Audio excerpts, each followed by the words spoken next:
probably already seen it. I sent you a picture of the container down here. I sent you a picture of the Yeah. that's my sign. Yes. She remembered. That's the north side. I should have put it on the north side. Between. She did say that. She I stand in agreement with you, you got this. both of them a little bit. So we'll see. Yeah. It's, what happens is, Yeah. that gets sent down to Matt. Matt has contact. He used to be our assistant director of public works. Yeah, send it on over. Take care of that for us. And, it's not urgent, but anytime any offense gets taken out, I would. Here we go. Yeah, no. Yeah, we definitely. And so, you know, sometimes it takes them a couple of weeks to get there, but that's fine. I'm all in. Okay. Real tall. All right, Mr. Coons isn't here yet, but we're gonna go ahead and get started with our special call meeting for our comprehensive workshop, Tuesday, September 9th, 2025 at 4:01 p.m. We'll move right into our first item of business. Any public comments? No public comments. So with that, go into reports. Present, discuss, and deliberate the comprehensive plan. There's more, but I'll stop there. Sure. We're gonna get this thing done. Okay, so with that, we are on the air. We're ready to go. Yes, good afternoon, Mayor and Council. So just to recap where we're at, you know, we obviously had the public hearing and the joint block party on July 22nd. Matt Horn with MRB did the presentation, and we received comments and feedback from the public at that time. Since then, we did present this, the comprehensive plan to both the DC, the Duncanville Community Economic Development Corporation, as well as Planning and Zoning. The Duncanville Community Economic Development Corporation did recommend approval of the comp plan on August 25th. They did have some suggested edits, most notably doing a glossary of terms, which Matt and his team have that information. And then last night, the Planning and Zoning, and that was unanimous vote. And then last night, the Planning and Zoning Commission unanimously recommended the comprehensive plan going forward. So today, we're just walking through it, answering any last questions, any suggestions or additions we need to make. We'll do it. But without further ado, I'm going to turn over to Matt, who will just recap and answer questions. So. Well, thank you, Mr. Aberneth. You covered it really well. This has been just a fantastic process all the way around. I noted last night when we were at the P&Z that it's just about 1 year ago that we started in this room with the steering committee. So I also want to thank you all lined yourself up well right here in a row. The three council members on this side of the table. Each contributed as part of the steering committee, and so to the degree that other council members have questions or clarifications, in a lot of cases I may defer to these folks because as I pointed out with the DCEDC and with Planning and Zoning, this was a community effort, and it was really shaped by that steering committee. MRB Group's role was to facilitate those conversations, to bring some best practices to bear, and to ultimately format the document. But it's our hope that the steering committee members at this table and those from around the city really see your reflection in that plan and in those recommendations. So I figured the format of this thing would probably just roll through it very similar to the way we did it last night with P&Z and with the Economic Development Corporation. We did receive some public comment, so I thought I'd just hit on the themes rather than hit on each individual comment, except to say that in the majority of cases where we received public comment, all that was required was a clarification and a reference in the document. So in many cases, just the nature of the presentation that we made at the block party, a lot of people in the audience hadn't read the plan at that point. And so their comments or questions were really generated from the presentation.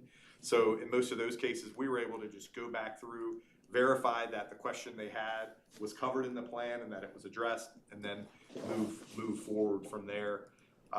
We did see some themes that we just wanted to bring to your attention, but that we also think either are adequately covered or can be addressed through the glossary that Mr. Abernathy referenced in his opening. And so I can touch on a few of those things, and then really, this is your meeting. We want to make sure that you all have time to discuss and debate and move to a conclusion, so that we can put this plan in a final button-up. How are you, sir? Put this plan in a final button-up format and be ready to bring it to you for adoption at the end of September. The first theme that emerged was a word that rang people's bell a little bit, and that was this question about urban design. There was we got some early feedback on this early enough that we were able to shape our presentation a little bit at the block party so that we could clarify what we were referencing when we said urban design. And this is one of those things that was generated by the steering committee. A couple of steering committee members noted that particularly at gateways, on the corridors, but even sprinkled in through downtown, kind of a suburban feel takes over. And that suburban design is tough on the infrastructure. It's tough on your land use allocation. You can't get the density you're looking for when it's sprawled out like that. And so what we propose is to establish a definition of urban design that we'll include in the glossary. We'll circulate that for you. I see Mr. Pettybaker has some notes on that here as well that you all can walk through tonight.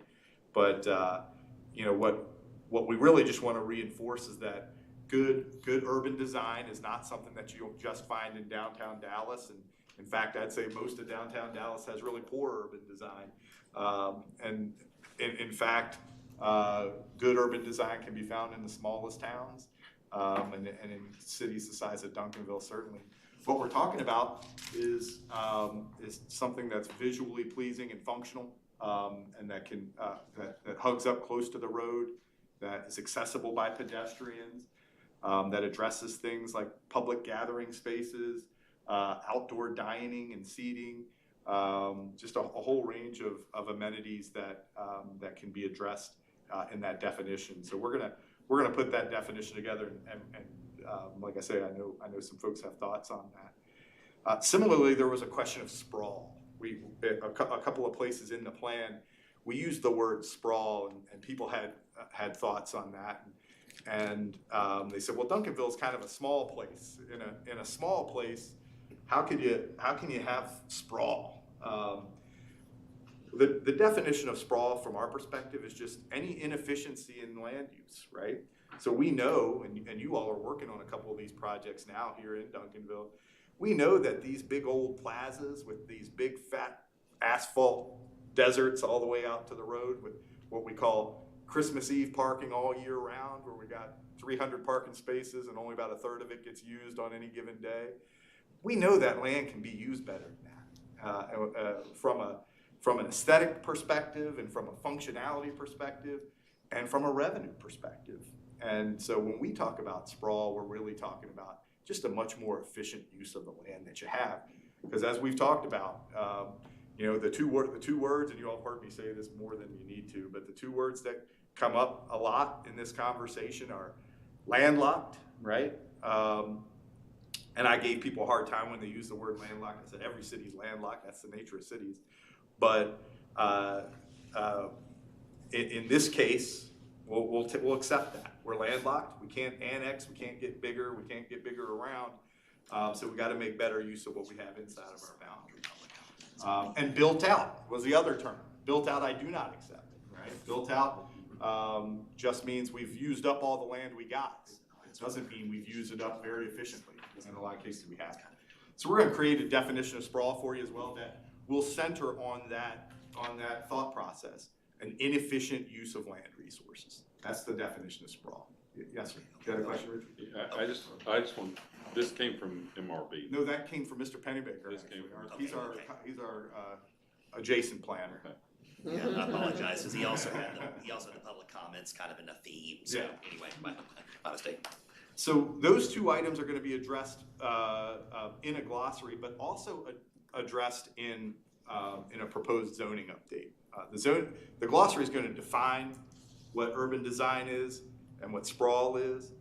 The zoning update is gonna fix it, right? The zoning update is gonna lay out how that looks. And so for anybody who heard from constituents who had concerns about something like urban design, what we reinforced with the Planning and Zoning Commission last night and with others is that the process to fix it is one that's very public and very transparent. A zoning update is going to be a similar process to the comp plan.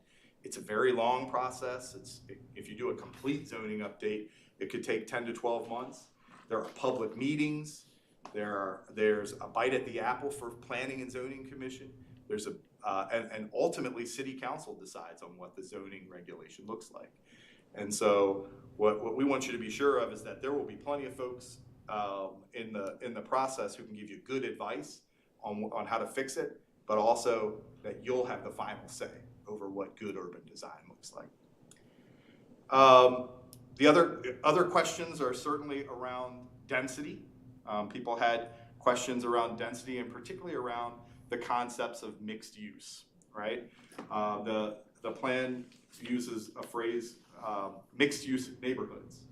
And the early concern was, well, geez, I live in a nice little subdivision, and are you gonna come all the way down in the middle of my subdivision and put a QT right there in the middle of my neighborhood? And what about all the nuisances that come with commercial? What the plan actually says and how we propose to advance mixed-use neighborhoods is in areas where the infrastructure exists and the community character or the neighborhood character won't be negatively affected is where you would see mixed-use neighborhoods. In a lot of cases, those mixed-use neighborhoods and that density is going to happen in places that are already commercial versus the other way around, right? Rather than marching into the middle of a subdivision and throwing up a Kroger, we might go out to where the Kroger is and fill in with some residential development. That eases the strain on the roads. That eases the strain on the infrastructure, and it diversifies the housing stock. And so the P&Z folks understood that and supported that concept ultimately.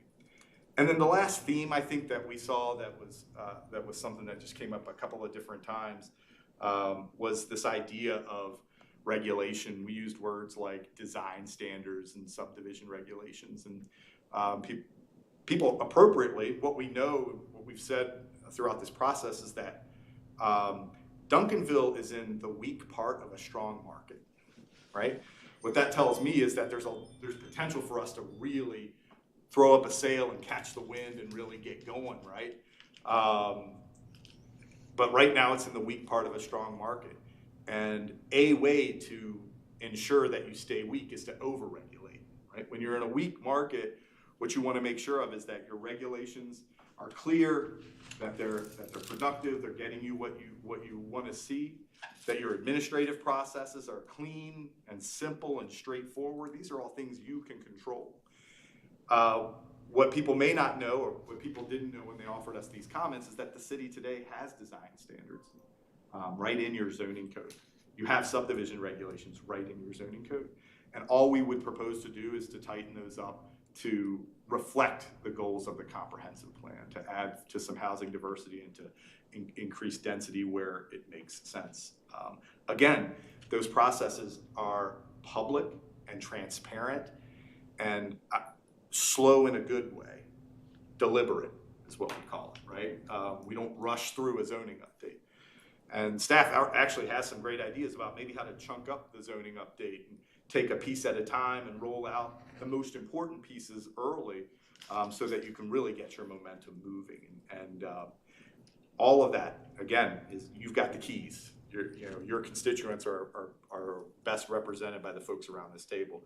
And so that zoning update is gonna address the design standards and the subdivision regulations, but we would never want to over-regulate or slow down momentum. And so that's certainly not what the plan suggests. And once we were able to clarify that with P&Z, they were happy with that as well. So those are the big themes. As I noted, anything that there was a clear, straightforward question on, why, or does the plan include this, or why doesn't the plan include this? In nearly every case, we found the spot where the plan included it. So we feel good that the public's concerns were adequately addressed. So happy to start the conversation, entertain questions, however you all want to proceed.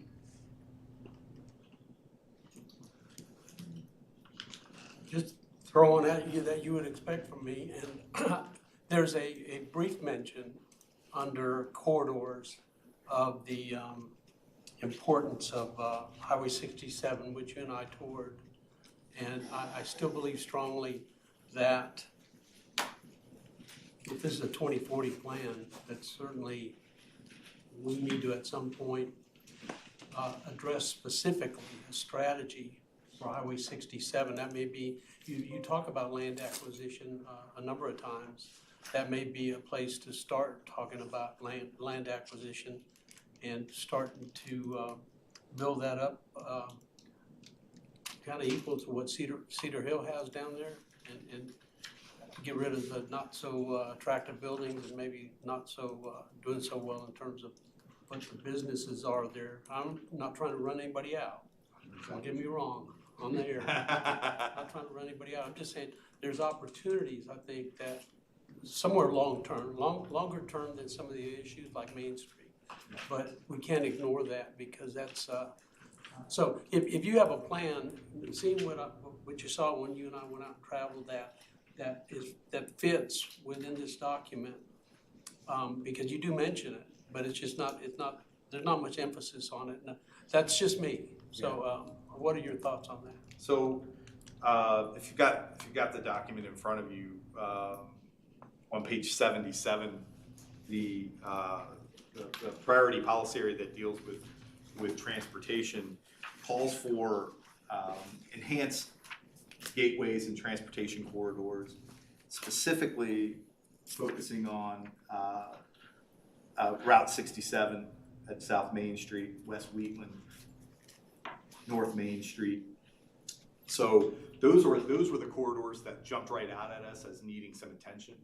And what the plan calls for is to create master plans for those corridors that include updated transportation design, streetscaping, other road improvement measures, and then on the economic development side, identifying the types of uses that you'd most want to see there, and engaging in some property acquisition that would address that. Okay, so this is, no pun intended, this is the gateway for further discussion somewhere down the road for economic development to begin discussions about a strategy specific to Highway 67. You got it. That's exactly right, and I appreciate the pun.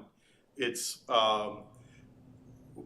in terms of prioritization, downtown and the corridors are the priorities, and of the corridors, the TIF district and Route 67 are those top priorities. Okay, thank you. Yes, sir. So to your point, though, so that this is under equitable, under transportation networks, no mobility. Yes. Right. And this is addressing transportation. Yes. Right. But I think the mayor is speaking toward, maybe more toward the economic development Right. side of things, more toward livability side of things. Yeah.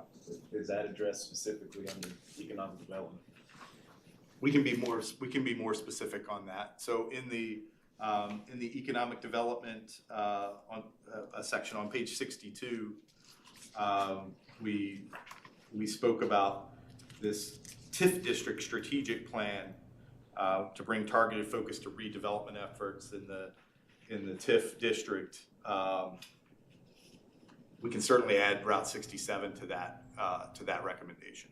Well, I was gonna mention too, when you're in there on the corridor study for 67, it does talk about, you wanna have a plan that addresses best land use practices as well as encouraging development that sprawl repair. Yeah. I mean, it does say it a little bit in there, but I mean, it's just on the corridor study only, so. Yeah, so highlighting that in economic development to just reinforce that we're talking, not just talking about the physical and the policy side, but on the economic development side. Yeah, because as I read through this, and I think everybody else understands this just as well, or not better, this sets in place opportunities for different departments or different people with different interests to be able to use this document to, in this case that I'm talking about, to expand the conversation about Highway 67. So 5 years from now, if somebody said, let's talk about land acquisition, or let's talk about some of the available properties and how they could be combined. Yeah. This gets us there. You're right. Okay. Yes, sir. Well, we can add that to the document. So, and this, I came in late, so my apologies. I don't know what kind of format we're using as far as, are we going through the plan or are we just jumping around? But I guess that's the question, first of all. Well, you didn't miss much, I mean, because you've heard it, most of it before, but to your point, I think we're just opened up to any comments that may come up. I don't think that we have to hold to a specific area that we're talking about right now. That was just a question I threw out there before it got away from me. So I'll stay with your questioning then. So I guess, so something, when I compare this document to the one we had before, there are very specific, what were referred to as opportunity areas, I guess. They're very specific, right? The Crestview area, downtown, Camp Wisdom Corridor, South. So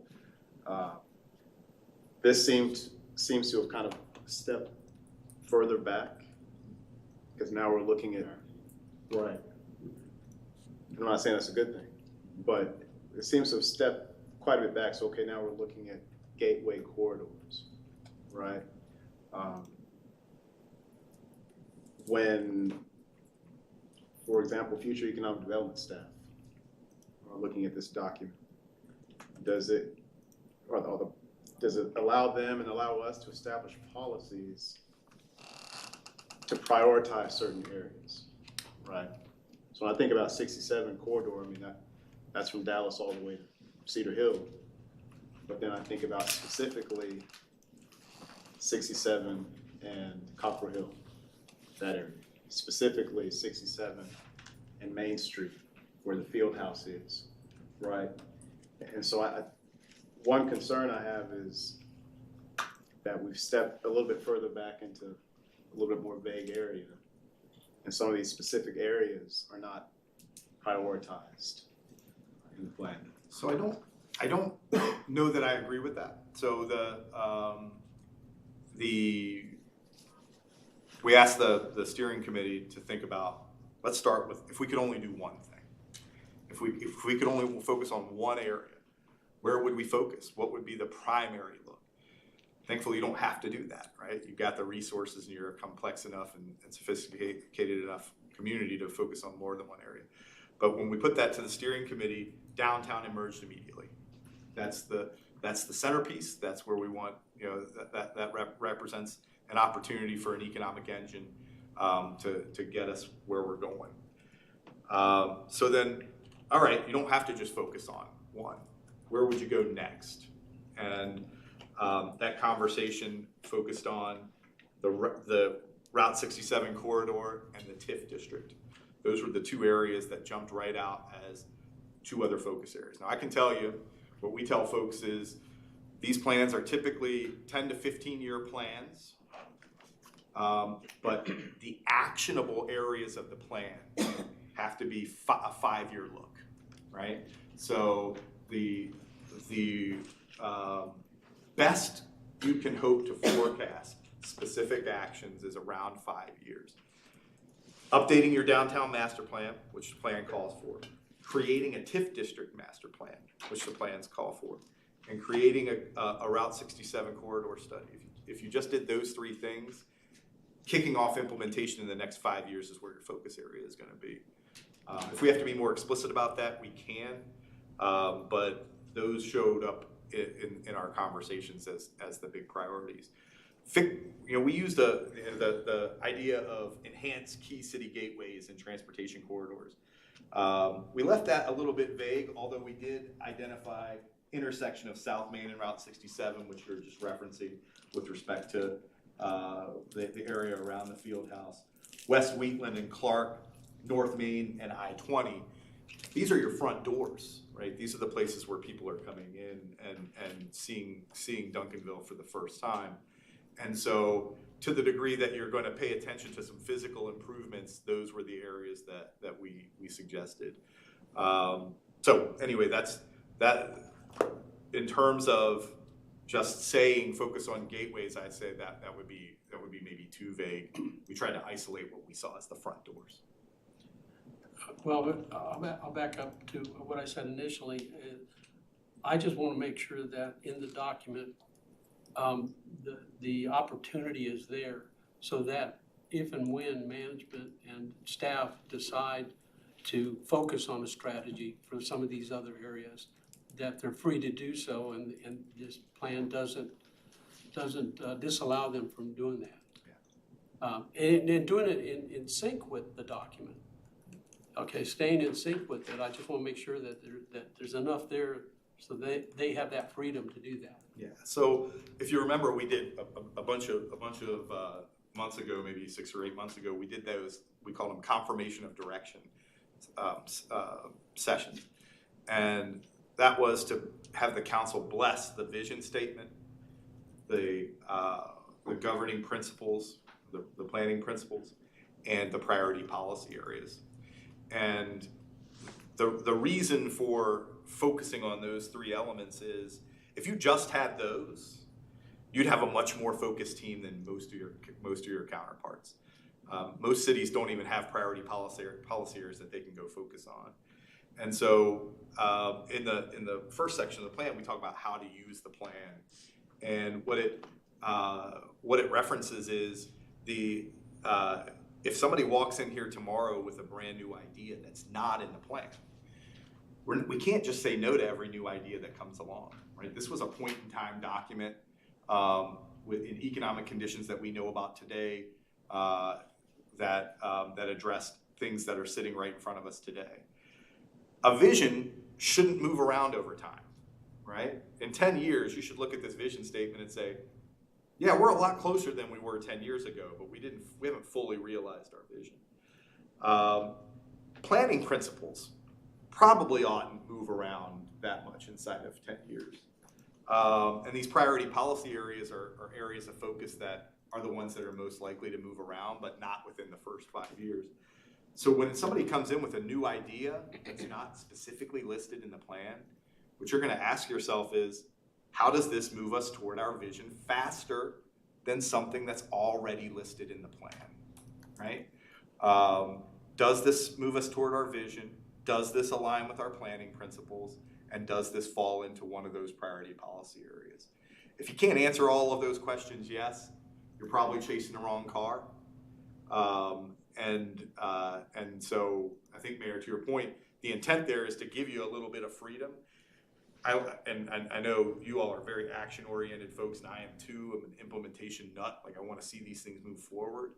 But the most important thing is that that we have a way to gauge ideas, and that we have a way to introduce new stuff to the table, and not just lock people out because we didn't specifically list it in the plan today. So I think that gets everything talked about there. Yeah. Mr. Kuntz, anything else on that? Not right now. Yeah, I was just gonna add, and this came up last night, a comprehensive plan obviously is subject to change, as things evolve and we learn new things and we see what works and what doesn't. We can always come and make amendments to the comp plan. So, we're not locked into exactly what's here today. So we got some flexibility, and that's the good part. As we get ready to do the zoning rewrite, we're probably gonna learn some new things with that too. But that'll require us to come back here and make some tweaks. But to me, that's a good thing, that we're not like totally just locked into this. What we have tonight. We've got a little flexibility. Okay.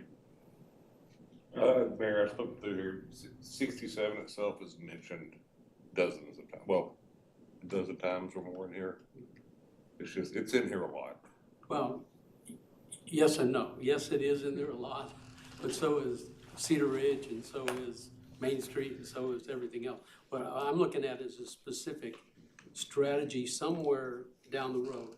You know, it takes money, and so we're not in a position to start that strategy at any time in the near future. But I just want to make sure that we don't lose sight of the value of 67, because that is, as one person said, that's our 161. I mean, we're getting all these people from down south that are coming through here every day. And they're going back that same way when they go home, all the way out to Cleburne, Venus, Midlothian, wherever they're coming from. We got thousands, we got a captive audience, especially when it backs up and they got to stop. And so I want to know that we're always looking at when that opportunity comes up, when we're better off financially. And we've got some of these other things started, Main Street redevelopment, Camp Wisdom, that we don't lose the opportunity to jump on 67, because that's going to be massive. In 25 years, 67 could be a real, it could be competing with I-20, to be honest with you, because it's easier to get off and on. And there's just as many cars coming up it. If you go out there in the morning, you just see them all coming in. So anyways, I'm done with that part, but yes, I did notice it was mentioned in there quite a bit, but I just want to make sure that door's open. It sounds like it is. And so when staff gets to that point somewhere down the road, they can go in that direction. So thank you for the explanation. I appreciate it. Yes, sir. And as Mark said, sometimes these priorities can shift, depending on where we go. I mean, it's the plan as outlined, but like I said, it's kind of a living, breathing document. And we need to, you're still keeping your eye on the ball, but if you need to adjust the play or bounce, yeah, you can do it, so. Ms. Neal articulated it really well this morning.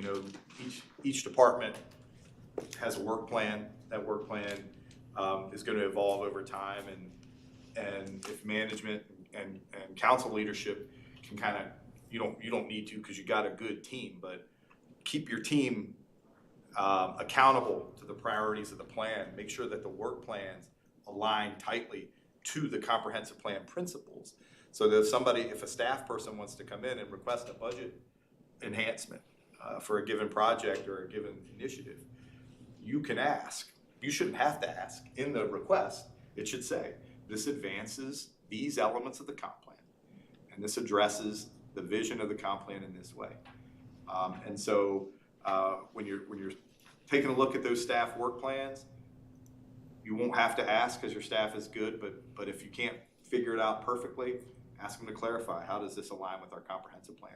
So the comprehensive plan is up here in this policy space, and you're going to build projects and work plans that align directly. And each time, council's going to have a bite at the apple, and staff leadership's going to have a bite at the apple. I've experienced where you have the comprehensive plan as the overall vision, and then the city sets its budget and their future plans. Each department have strategic goals and objectives based on how do we accomplish this big goal. So it may seem vague in some areas, and it may not seem vague in some areas, but it is that way on purpose, so that way you don't have to continue having a big idea, and you create your strategic plan, your action plans, your departmental plans, on your capital improvement project plans. Everything is then start to be planned based on what's in the comprehensive plan. It sounds like a lot of planning, but we're already doing that. We're already having a number of plans come up. We have the drainage master plan that ties into here.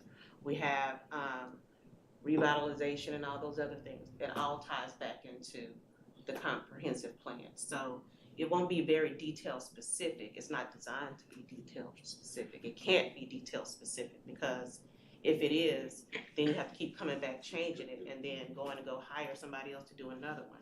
And you restrict yourself to certain things. So I just wanted to share that it's an overall vision idea, and then everything else starts taking its orders from that.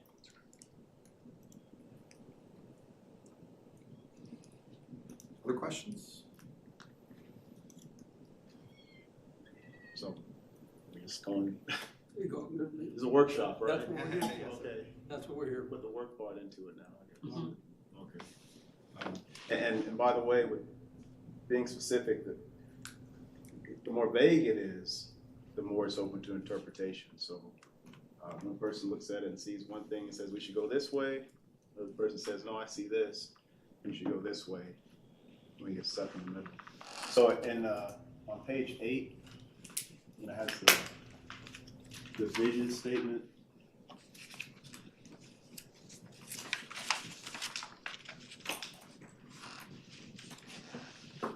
Would we want to, is there any room for us, including any language that indicates that Duncanville is a distinguished community? I know a lot of times we get, coming from Dallas, hardly any distinction between us and Dallas. And then you got Duncanville and Cedar Hill, and then Duncanville and DeSoto.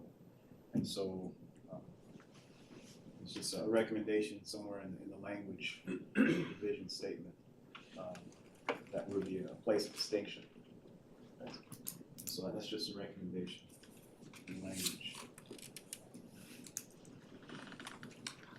It seems to me, Matt, that somewhere else in this document,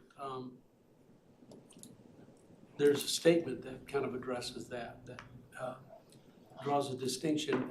I think it's specific to our 3 sister cities down here. But it seems like that was mentioned somewhere, that we were distinctly different in some way. Yeah, I'd have to think about, I mean, certainly that's the intention, right? We talked a lot at the steering committee level about the fact that we are competing. We're competing with Cedar Hill and Lancaster and DeSoto for residents. We're competing much more. The best Southwest region is competing with other areas of the Metroplex and beyond. And so, I think your point, Councilor Kuntz, is a good one about making sure that we're clear that this is a different place and intentionally so. It's a recommendation, so council thinks, and I'm talking specifically about the vision statement, that in particular, just some language in there. Maybe. All right, sure. So in there it says with a distinctive mix of locally owned shopping, so on and so forth, the second paragraph, what are you saying would be different than that? Go into details right now. So we don't want to be. So when we talk about Duncanville and downtown, we want it to be like what's the district and Bishop Arts District, right? Coming into Duncanville again from the Dallas side, some areas where it's hardly distinguishable, right? What is our distinctive culture? What are our distinctive events that we have, right? What are our distinctive draws, and that that kind of language being in there. So, and it's a recommendation, so we can move on. It's not that important. So page 30. For the downtown goals.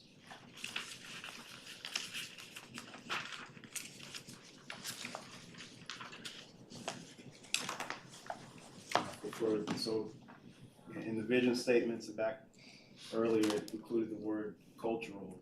So goals number 1, create a downtown district that's vibrant, commercial, and the civic center. And so just making sure the word cultural is included in there, so it's omitted.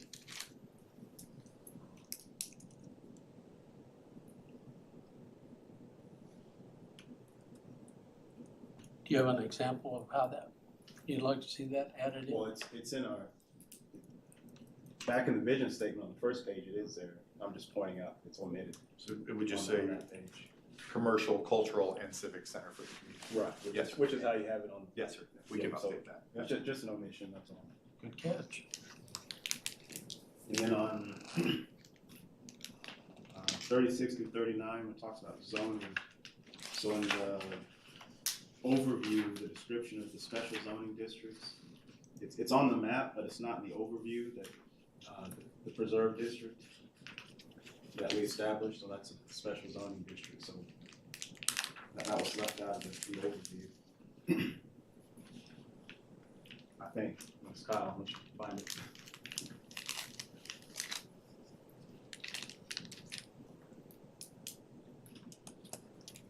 If it's not there, we will add it for sure. Yes, And again, it's just the language. Yep. There.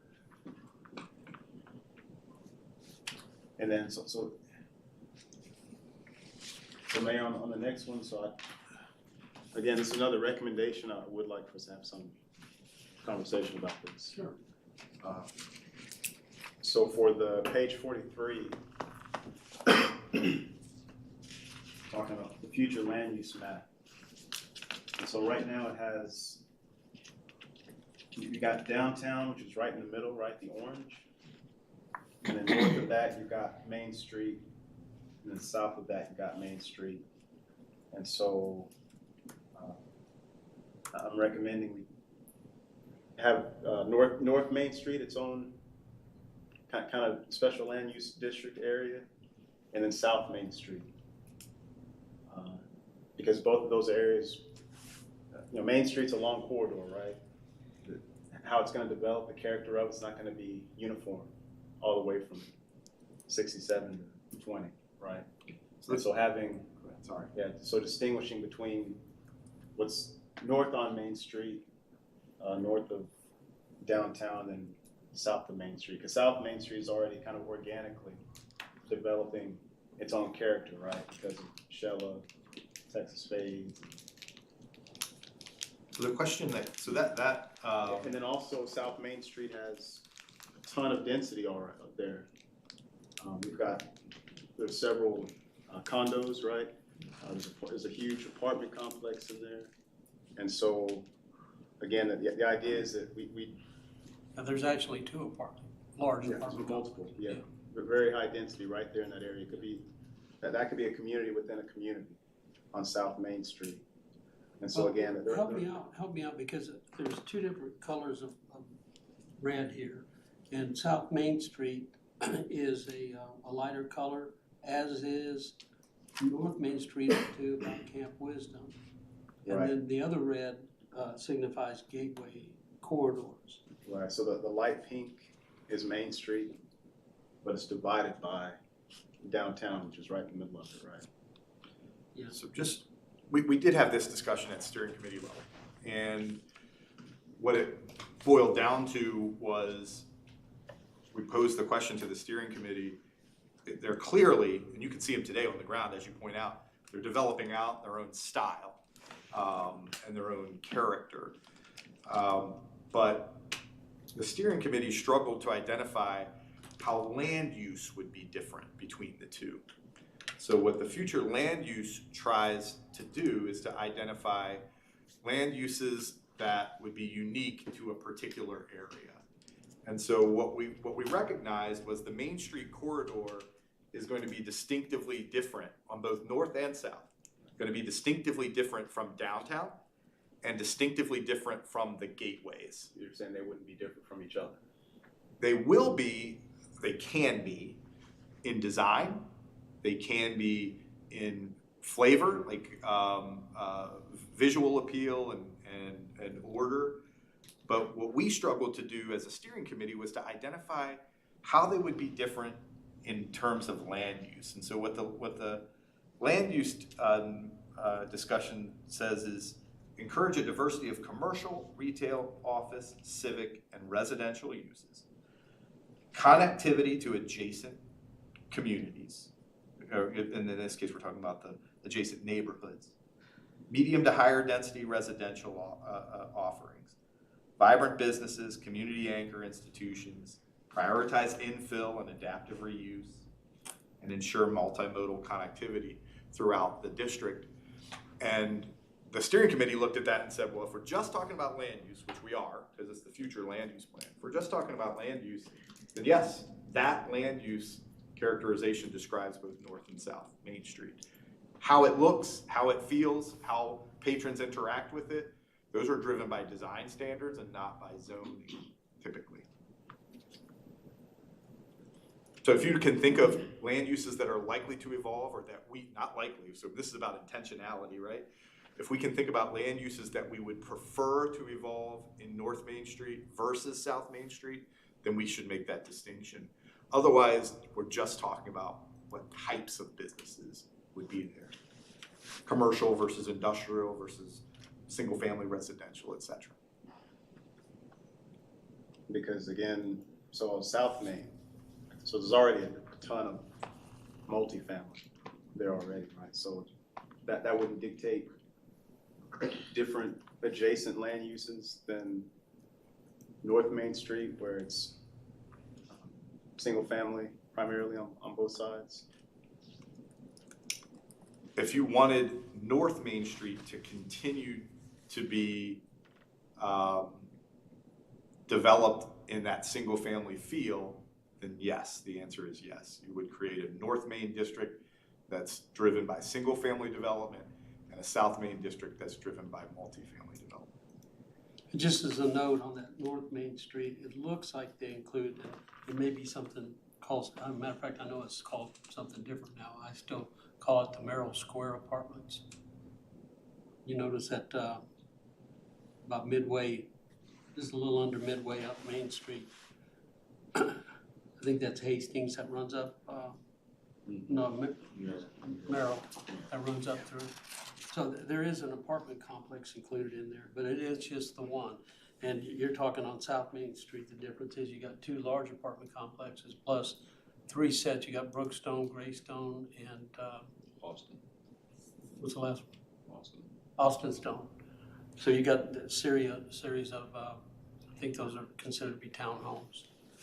What are the ones just south on Danieldale by the service center? And that's really residential, but it's not that village.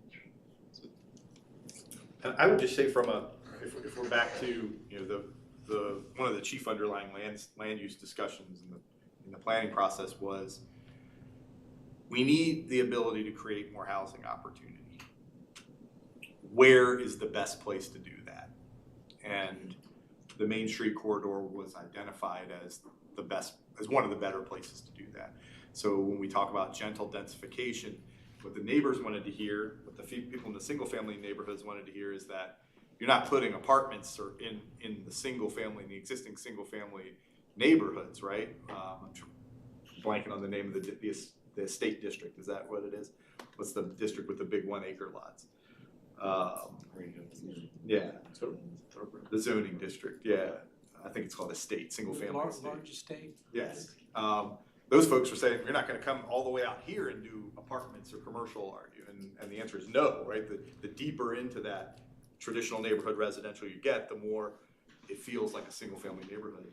So if we take, and remember that, and you got that map in front of you, so you're looking at it, look at how much of that, I'm the world's most colorblind person, so it looks yellow or tan to me, but if you look at how much yellow or tan there is on that map, those are the areas that effectively we can't get much density out of. And so we had to ask ourselves where were the appropriate areas to continue to add density, and that Main Street corridor seemed most appropriate from the steering committee's perspective, or seemed like one of the more appropriate from a steering committee perspective. So again, we're just down to, are there certain land uses in North Main that we would exclude to be different from South Main? That we would exclude from downtown. Yes. Because downtown's another distinct land use, right? Because if we're just talking about land use, then I mean, it's just the same up and down, right? Well, the difference comes in with the zoning, the ordinances that you put in place there. Because you can do something different with this land use as opposed to the north and the south. Is that what we're? That's a great point. Thank you for hitting that. We talked about, and this council lives and breathes this stuff, so we don't have to hammer it hard, but the difference between current land use, future land use, and zoning, right? And so when the council decides it's time to tune up the zoning code, you can look at North Main and say, we want it to look and feel like this. So we can dial that in with the zoning code, including things like setbacks and amount of density, design regulations, subdivision regulations, all of those things can happen differently on North Main by virtue of the zoning code. I would say that a distinction between the Main Street corridor and the downtown district is the arts and culture district centered into it, a heavy density of municipal and civic uses in the downtown district, much more of a service district. Downtown is going to, the whole corridor, we'd love to feel super walkable, but downtown is gonna be a little bit more intense, and so a little bit more walkable. That's what I would see as the difference between. Now if you look at the characterizations of the two districts or the two character areas, you're only able to pick up on minor nuances, but they're important ones. So that was the thought process there. So let me add on that too real quick. So we've mentioned this before, and it came up last night again too, but we've, because the zoning code rewrite's gonna take probably 18 months to do, and because there's interest in downtown redevelopment and other parts of the city too, but we've been focusing on the downtown and have come up with an overlay district guidelines that we'd like to bring forward to you all for consideration later this fall, and that will help to kind of serve as a bridge between the existing zoning and the future zoning. But it's something that we can do pretty quickly, and then we set ourselves up and for these opportunities for redevelopment that come along, and it would address things like walkability and bringing building facades up to the sidewalk, so that you kind of create that quaint character that a lot of downtowns are known for, and just as building heights and just the look and the feel and all that, so we can get there in the short term while we kind of wait for this larger zoning code rewrite. So just be on the lookout for that. So again, just recommendations, so we can move on. So, but when we look at South Main Street, we're talking about land use. Yes, sir.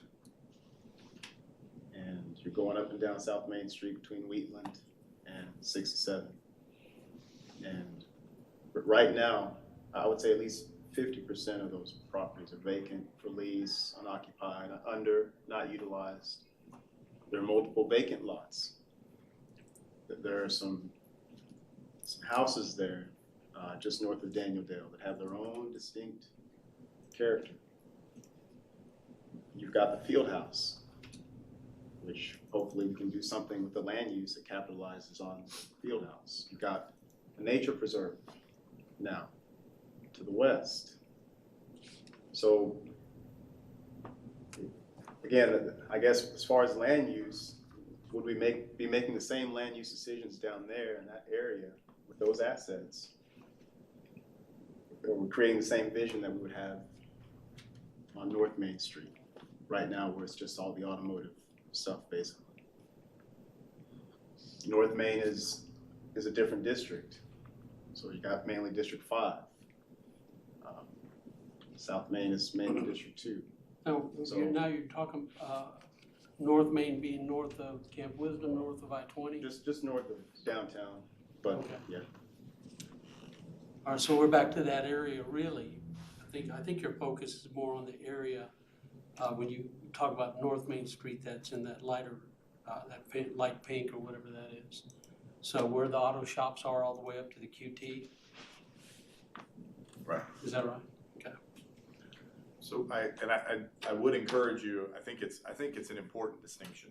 I think that as you look at it, clearly today, those two corridors behave differently. They've developed differently for lots of different reasons. But all of those things, I think your intentional cultivation of each area happens in zoning. That's where the steering committee landed. But it starts with comprehensive plan. Yes, sir. The zoning has to follow the comprehensive plan. You bet. So, for example, I'll just make something up, so this is not a recommendation of the comprehensive plan, because it's a zoning conversation, but the comprehensive plan calls for densification of North Main Street, right? And so it also calls for densification of the Main Street corridor. That might be best achieved with 2 to 3 story buildings in one of those districts and 3 to 5 story buildings in another one of those districts, right? 2 to 3 story buildings on the north end and 3 to 5 stories on the south end. Still mixed use residential, still multifamily residential, both called for in the comprehensive plan. But the zoning can turn the dial on it and say, listen, this is a different area. This can't have towering buildings. It has to have, we have to limit that to 50 feet or to 40 feet or 30 feet. You create a look and a feel and an interactivity through the zoning code. The underlying land use aligns and the comprehensive plan aligns in both circumstances. Yes. I think I understand what Councilmember Kuntz is wanting to see. Is there anything in this particular section that would prohibit us from designating North, South Main and the design that we're looking for in North versus South Main? Is there anything here that would prohibit us from addressing that later? No, I mean, we can designate, you know, the 2 different areas, you know, with a unique name and, you know, different, you know, design standards or, you know, as we move forward. You know, this is just kind of a high level, 30,000 foot level look at it. Yeah, not only that, it can't be prohibited, but the flip side is that's kind of where you're like, the conversation that we was having last week regarding like the minimum standards and those type of things, those things will kind of clean certain things up. And so then once you have your comp plan, you have your standards, and then you have your zone, so all of them will kind of work cohesively. So they'll kind of piggybacking off of what Matt said, where you'll have your comp plan that has the overall, but your standards is going to decide what it looks like. And then even when it comes time, say for example with the automotive shops, well, some of those ordinances that we're trying to get into place now, and some of those rewrites and things that we're trying to do now, is what's going to clean that up. Because even with the best zone ordinance, it's not going to clean it up. We're going to have to use some of those other tools to be able to clean it up. And so that's kind of where he was asking about, can we have it as separated? We can have it separated. It can't be, but even in having it separated, we have to be careful with that too, because sometimes when you're having like overlays and things of that, you can overlay certain portions of the comp plan in order to be able to get some of the desired character that you want. So there's nothing that prohibits, but there are standards that we have to put in place to give you some boundaries. Right. So is that something we would address now with the comp plan, or do we take it once the comp plan has been adopted and approved? Then does this leave room for you to bring back to council the vision that you're hearing now here at the table? Does this allow you to do so? I mean, I think we would want to bring that, you know, more clear direction to you. Yeah. So. And the comp plan that action item, there's only one action item under future land use, but it's in multiple parts. And it does call for using prescribed design districts inside of these character areas. And so that flavor is always going to be generated in the community via a zoning update steering committee and ultimately by city council. So hearing that direction as you kick off your zoning process is going to be key. Where is that reference to design district? It's on page 47 to the second bullet there. The use of design districts in key corridors and character areas. Mr. Kuntz, does that help you at all, knowing that? She would have started with that. Oh, I'm sorry. 15 minutes. I'm sorry. Okay, so that gets you Yeah, where that's- you wanna be, okay. All right, well, that was a Productive. uncomfortable trip, Yep, not at all. okay. I've got plenty, I don't want to Keep going. conversation. Keep going. That's what we're here for. Page 45, so again, looking at the future land use map, doesn't have Camp Wisdom, Cedar Ridge area, so when you come off of 67, that's a gateway. I know the other side of, on Cedar Ridge there, as you come in off of 67, the other side is Dallas, right, as you're approaching, or not Dallas, yeah, Dallas. As you're approaching the high school, but again, it doesn't indicate that area is a gateway corridor, but I think it should be treated as such because anybody that's coming from the west off of 67 to go to football games or anything else at the high school is going to go through that area. So my recommendation is we treat that as a gateway corridor. Tell me again, what street are we talking about? Cedar Ridge, Camp Wisdom. Okay, So there's already so you add exit 67 on Cedar Ridge, it's like you're going to the high school. Like there's already a little Duncanville monument sign there.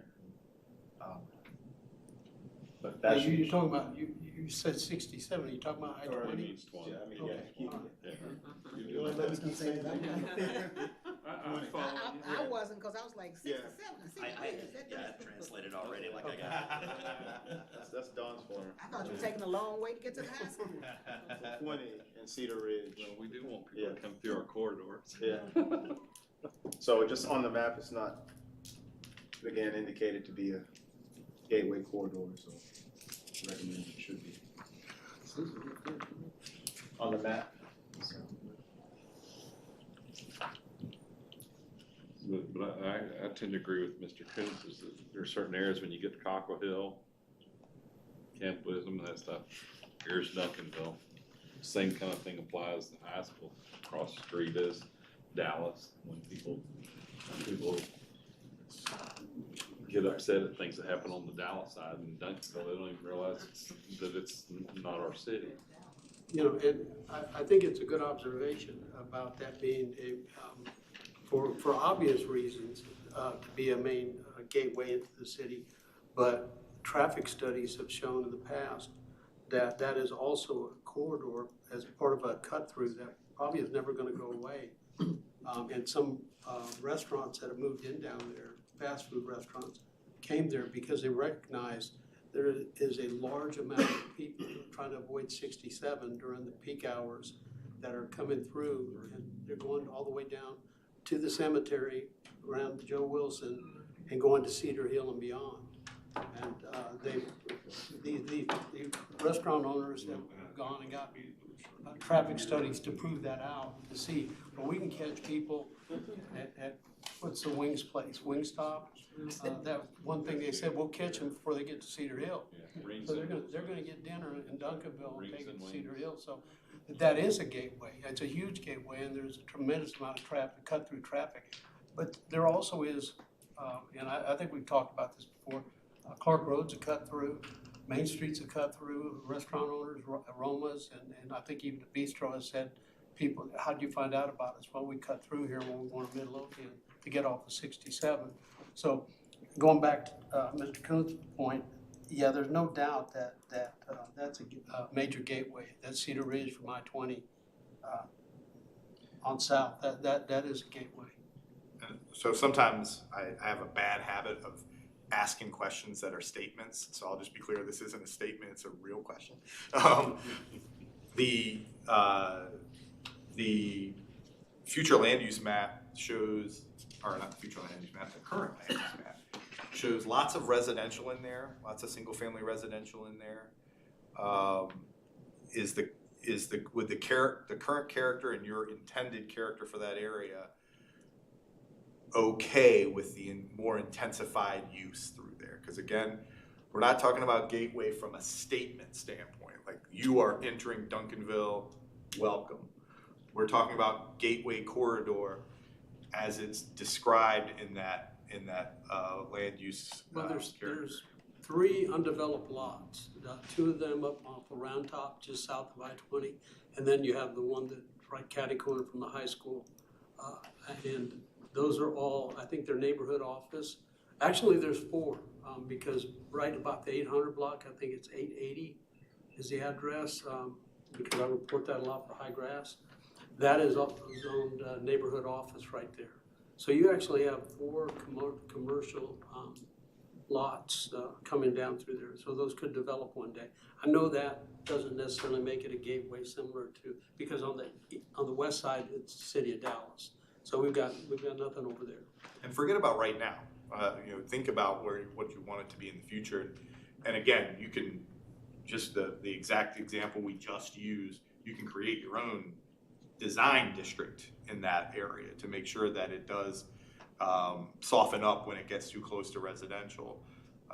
So if that, and there was a question about the specific location. Are you talking about from 20 all the way down to where it starts to pick up Santa Fe Trail. 20 to all the way down to Santa Fe Trail, or are you talking about Camp Wisdom and Cedar Ridge down to the Santa Fe Trail, or is there a southern boundary? Right here? Yep. Can you see that? Yes, sir. So right there, again, there's already kind of a welcome to Duncanville sign. Yep. But Just that district. and as the mayor pointed out, there's vacant lots here. And this is a perfect example of, okay, so we do need to be specific. If we do refer to that as future land use, the gateway corridor, it's not going to be the same kind of corridor as you've got So you got to address Copper it. Hill and Wheatland, right? Yes. So because there is residential right there. So again, indicate that probably should be a gateway, but maybe add some specificity there that the kind of gateway is not the same as we've seen in other parts of the city, right? And maybe we to address that, and so we don't have to get one of the P&Z commissioners said I used 10 pages when I needed a paragraph in some areas of the plan. So but maybe we can just say, with respect to each of these with respect to each of these corridors, we would suggest evaluating a design district that's unique to that particular circumstance, right? And we can hit that language. So is council okay with that change? Yes. I would be. That's great. We can make that update. Thank you, sir. It's a good suggestion. All of them have met. It's particularly good. Anybody want to jump in before we go to Jeremy's next observation? No, he reminds me of myself during budget season, so keep going. I understand. We can save urban design for the last. We already talked about it. Is that what we started out talking about? Urban design? Mentioned, but you're gonna define it more. I think you're talking about this, right? Did you get that, by the way? Yes, sir. And that is didn't come from the consultant, that came from Mr. Pennebaker. It did match a lot of the comments, so. So That's my first we'll look. I think go this over is. that when we get through some of the other bits.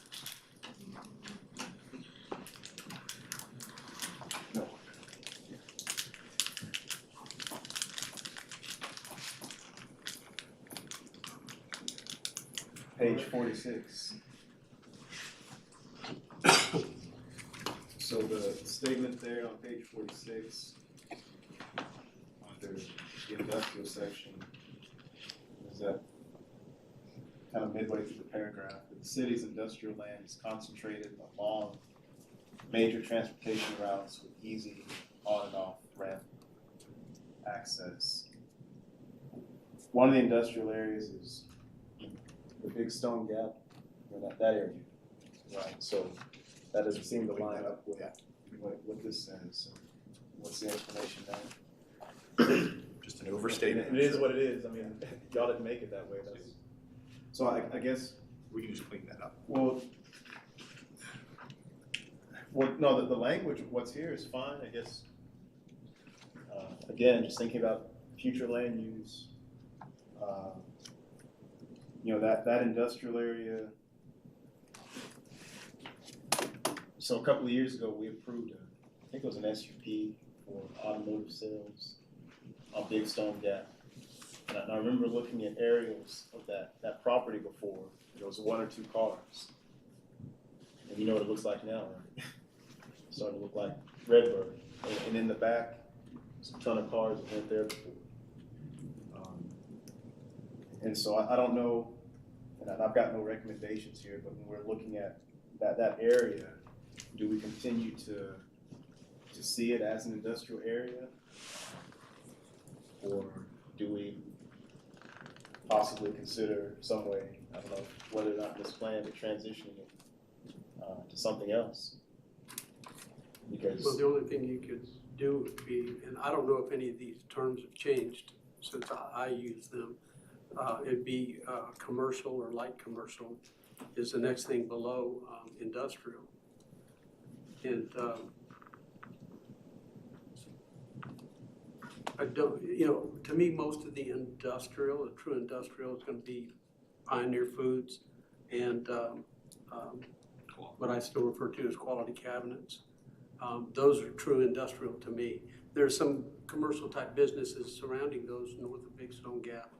But south of Big Stone Gap, it has an industrial flavor, but really when you go and look at what those businesses are, they're commercial businesses. Right. So it's kind of doing it on its own, right? Yeah, I think we even zoned across on the west side on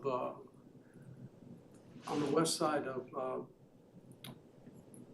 South Cedar Ridge, just south of Big Stone Gap. I think that's zoned light industrial to take some of the noise impact and the industrial kind of sounds and smells and whatever, because it backs right up to residential. So I think if you look at the zoning map, I think that's zoned differently than the east side of, so maybe that whole thing needs to be looked at and reviewed to see if it's not truly industrial at all, but more heavy commercial.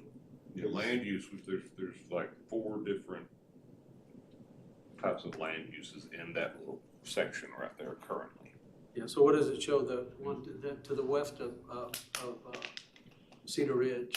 Well, let's see.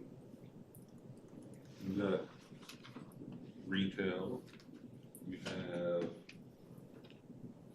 commercial, you have industrial.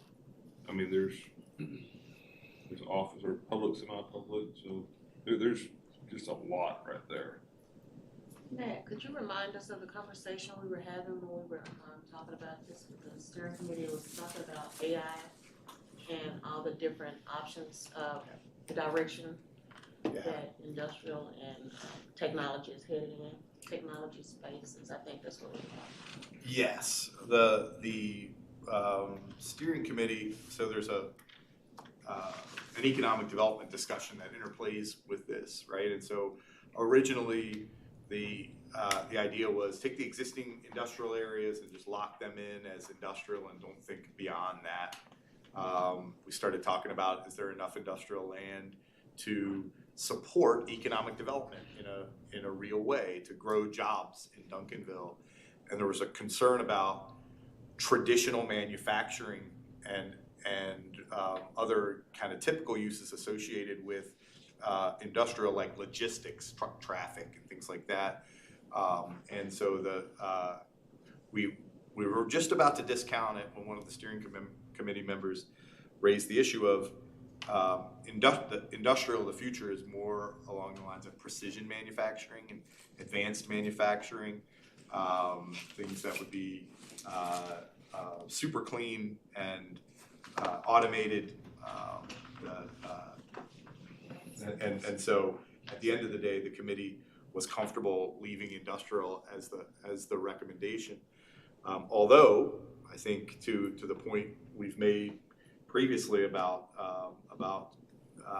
being precise when we can be precise, if Duncanville doesn't have priority interest in traditional kind of legacy manufacturing and production, then being clear that the priority is clean tech, the priority is advanced and precision manufacturing, so that character of the surrounding neighborhoods and community isn't as impacted as it might be with traditional manufacturing. I think what Dr. Jones would tell you is you can't zone it out, right? You can't zone out traditional manufacturing, but you can at least make clear in the plan that the priority is for clean tech and advanced and precision manufacturing. Thank you. I wanted the council to hear that, so that way we can continue the conversation of if we still wanna keep it there, if we wanna change based on future possibilities, or what is it that because that's why we ultimately left it, purple for industrial. Thank you for reminding me of that.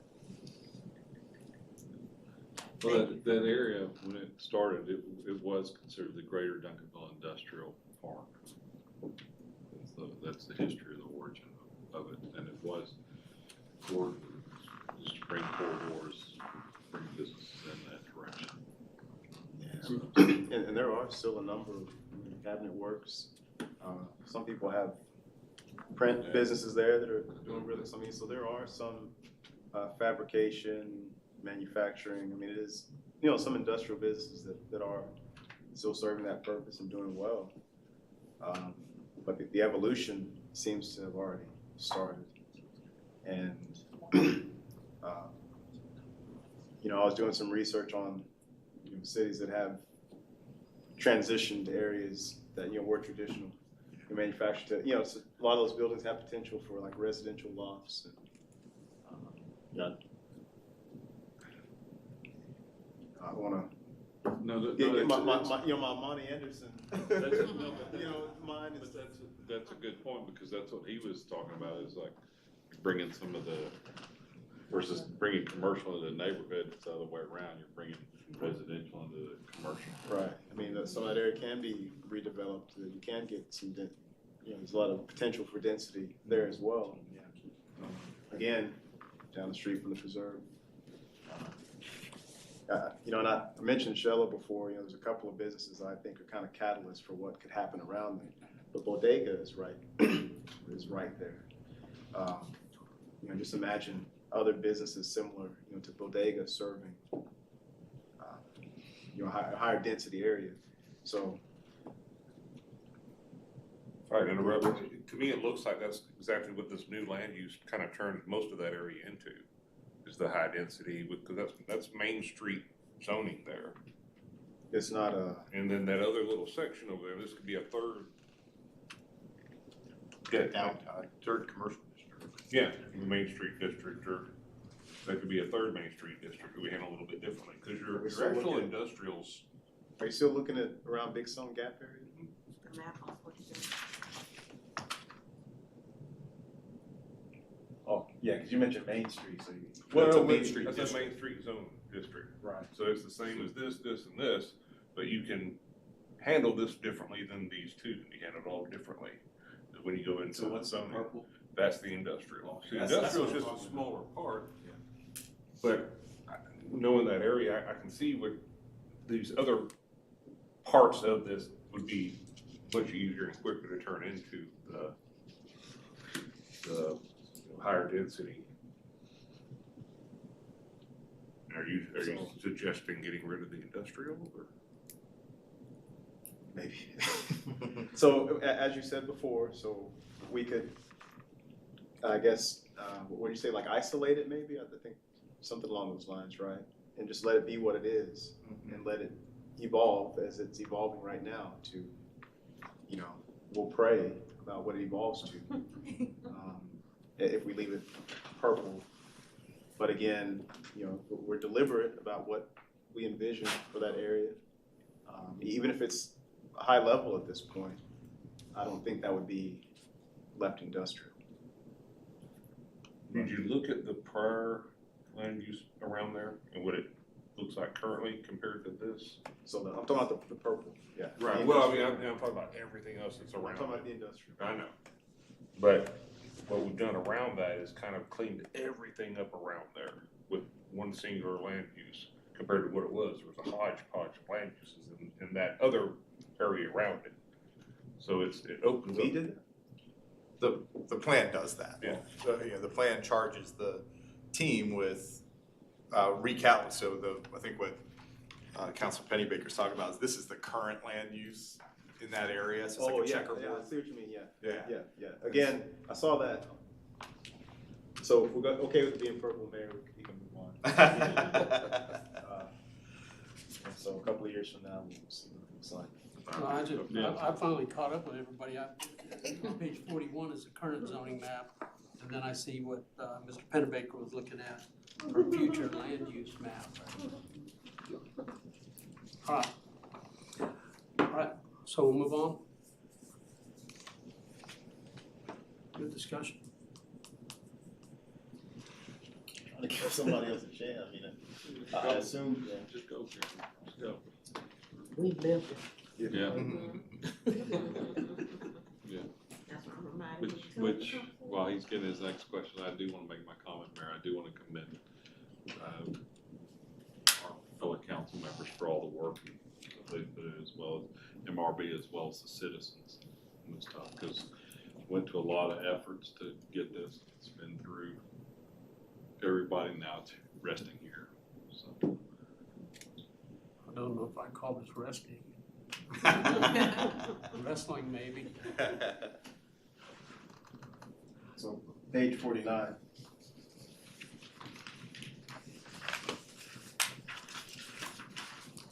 And, you know, my thought again, when we discussed having a workshop, you know, for me, this document is like, it's gonna be like the Bible for the city, right? It's gonna have all our standards, all the decisions we make are based on this. And, you know, my concern moving forward, because you know, try not to preach a sermon, but you know how many different denominations we have, even though we got one standard, right? So my concern is trying to keep this from becoming something that's just so broad, right, and so easy to interpret that, again, we don't end up going anywhere. So, and I'll echo what Don said. I mean, I think this is great. This is the best plan I think the city's ever had. I've looked at all of them thoroughly. It is the best one we've ever had. But I may not ever have the opportunity to sit at this table again and create a vision document that's going to be the standard for the city. So, page 49.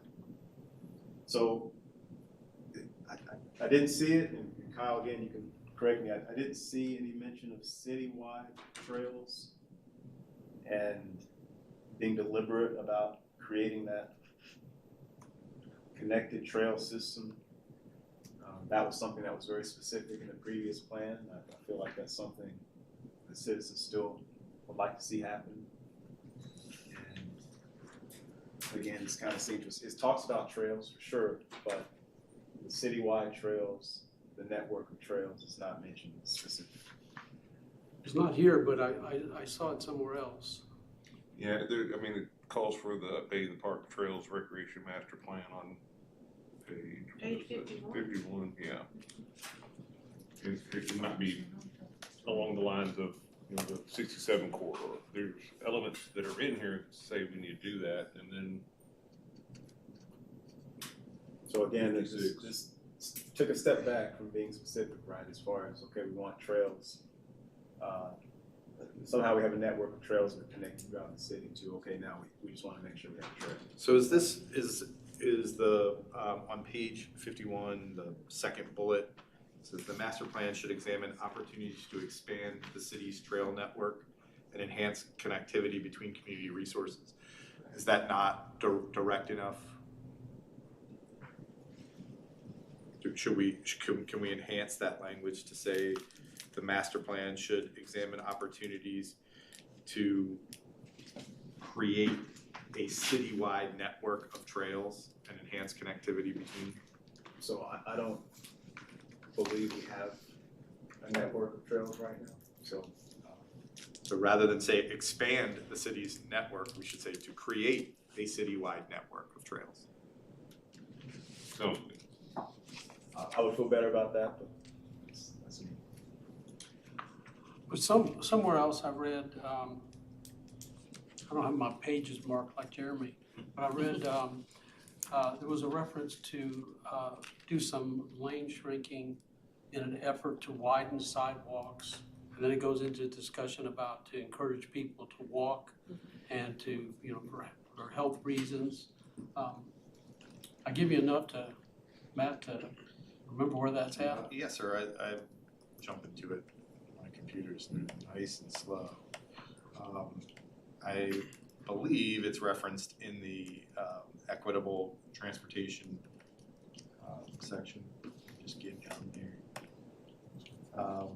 I just wanted to see if that language that's used there helps Jeremy in, So it says in goal number one, we're on page 75. Goal number one says, encourage safe multimodal transportation networks to increase connectivity and walkability throughout Duncanville. Goal 3 is increase connectivity to regional mobility system, including highways, public transportation, freight, and trail and bicycle networks. So 1 is talking about internal to the city, and 3 is talking about how we get to Dallas, if anybody ever would want to go there, Cedar Hill, Minnesota, etc. So, for if taking a little bit of editorial, this is your editorial session, but I would say that the word expand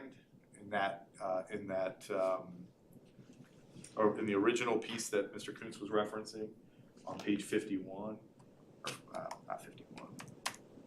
yeah, it was 51. 51, the word expand gives the impression that it exists. And if it's council's position that that does not exist today, that we need to create a network, then that language would be more appropriate. So, Trails.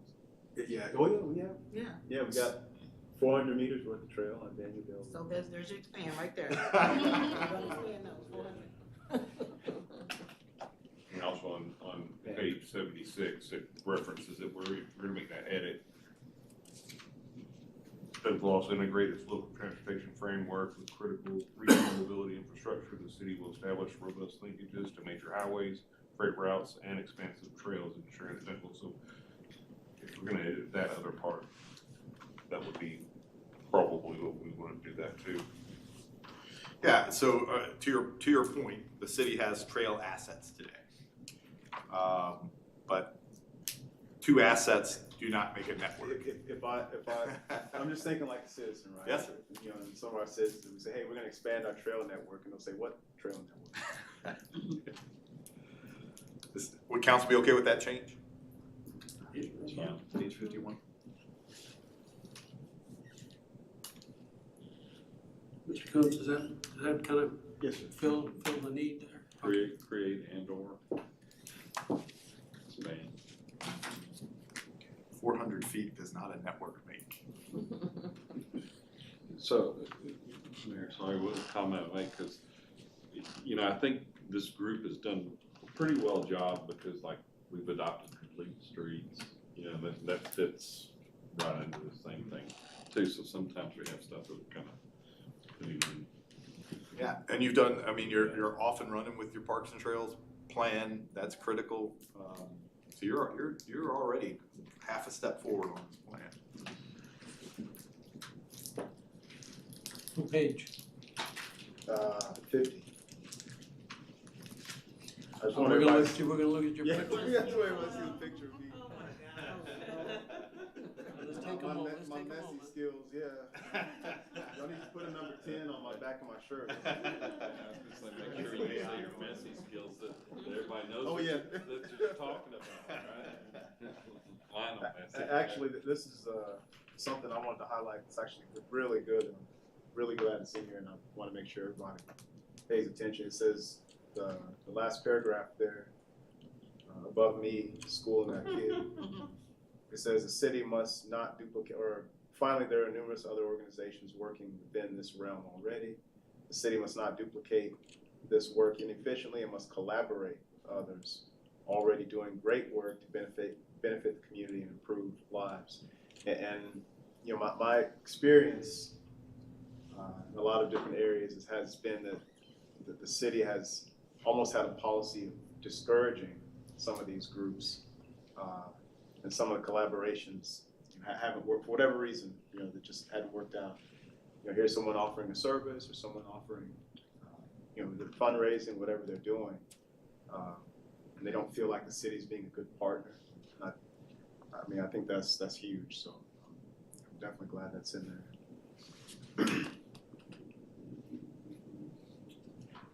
All right, page 53.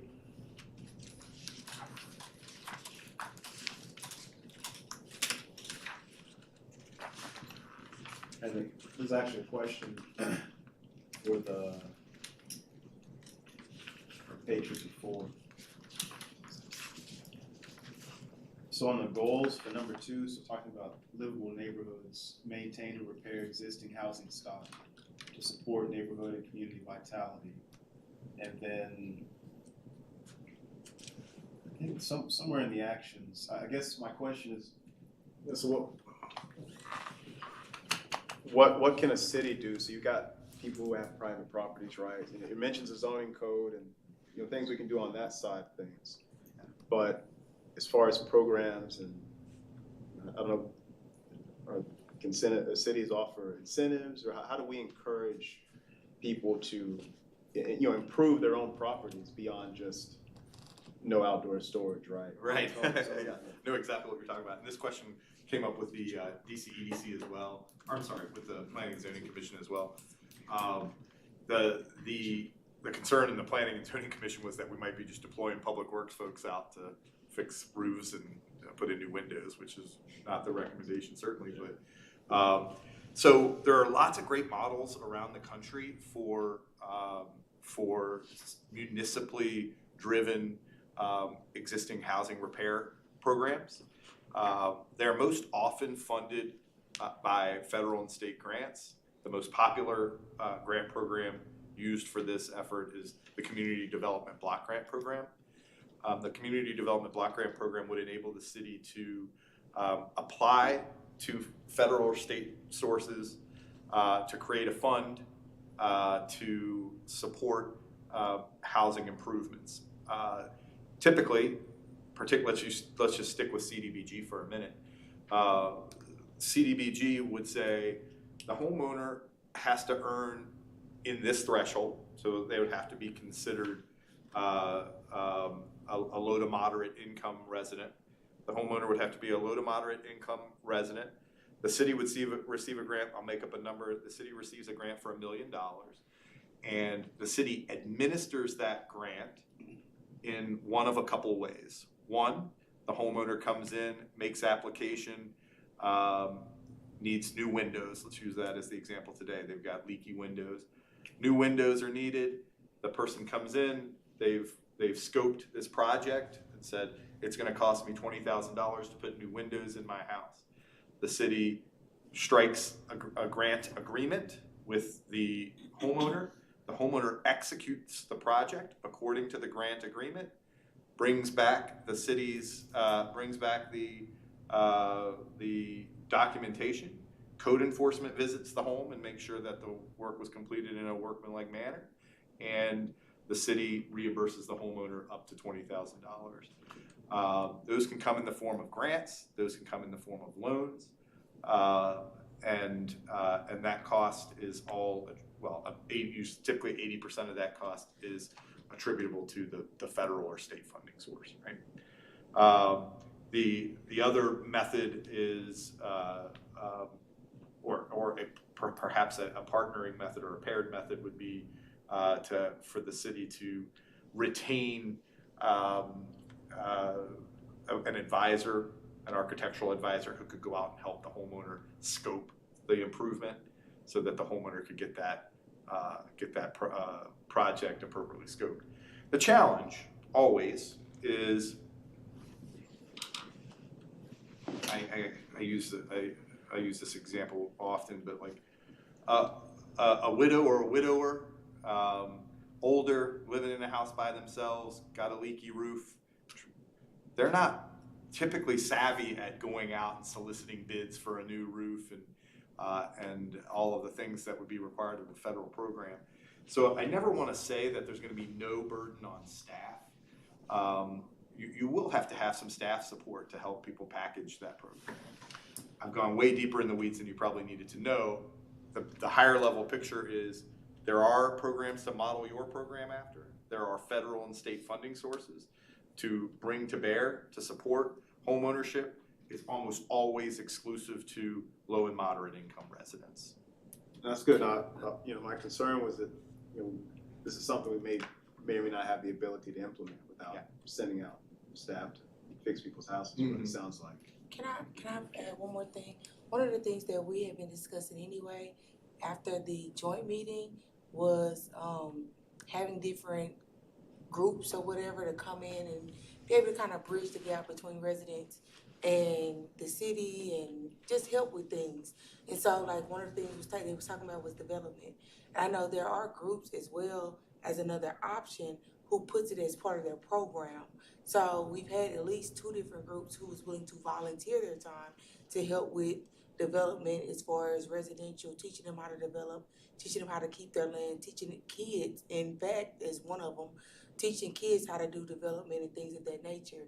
And so it may give us an opportunity for one to help build the trust between the city and the residents, but also it presents an opportunity for them to go out and make it as part of their program to go out and help, because it teaches them on the other end how to do these developments by actually doing the development, how doing painting and things of that nature. And I know that's very common with a lot of groups that I know, especially in planning, a lot of groups do that anyway as part of their program. Yeah. Habitat for Humanity has evolved over time as well. They've gotten into housing rehab, and so these nonprofit partnerships that are critical. Yeah. All right, thank you. Yes, sir.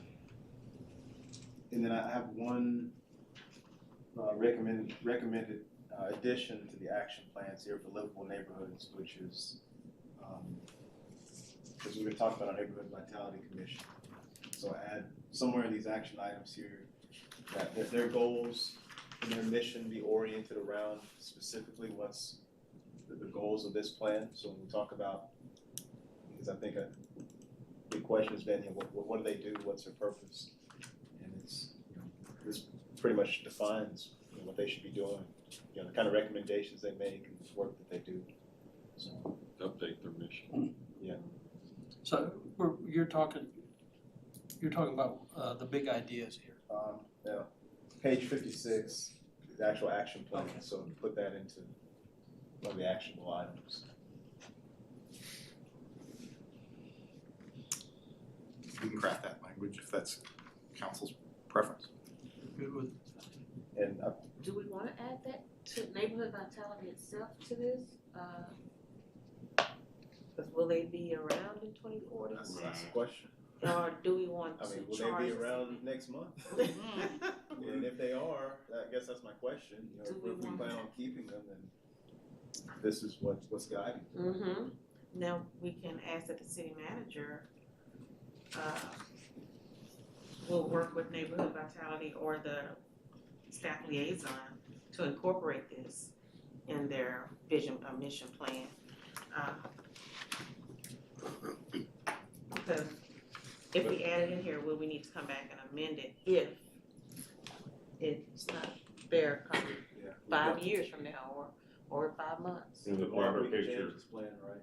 Mm-hmm. Yes, sir. You can always change. Sure. And all the boards and commissions for that matter are aligning with the master plan, not just that But specific specifically one. for this one, though, it seems They like could Neighborhood try. Vitality Commission has a very specific, at every one of these points, for them to make recommendations on the zoning code, exploring opportunities to utilize incentive zoning, create neighborhood revitalization strategies, that goes. So it seems like they would play a very integral part implementing all of these. We can add that. Does that go under key partners? It would, what I would suggest is to add add an action item here that's, or it would be 2.2 point. Skips Missing a 2.3. 2.3. Oh, we're missing 2.3. There you go, there it is. To add 2.3, to say, to orient the Neighborhood Vitalities Commission's charge to focus on the goals of this priority policy area. that good language? I hear it, but I'm still kind of like, do we need it? Because we have council and have staff, got a liaison or here, who knows the charge? Well, this will make sure that it gets done. It's in the plan. Well, minimally, they become, as they should, they become a key partner. In each priority action item? Yeah. I mean, would you agree, Mr. Combs? That's the point. Okay. The point too, it's every other commission falls the same line. I don't think as much as this. Neighborhood vitality would be a priority. This one, I mean, they're talking their language, and especially in 2.4, create neighborhood revitalization strategies. I mean, that's them right there. And the only reason, and I understand, the other boards and commissions, but we have been talking about neighborhood vitality commission. Like, do we need them, do we not? And again, this gives them very clear objective. Okay, we good with it? That's fine. I think I got four nods. Okay, I got 5 nods. All right. What's next? I'll let DeMonica talk about economic development. Oh, gosh, you don't want me to talk about economic development. My only,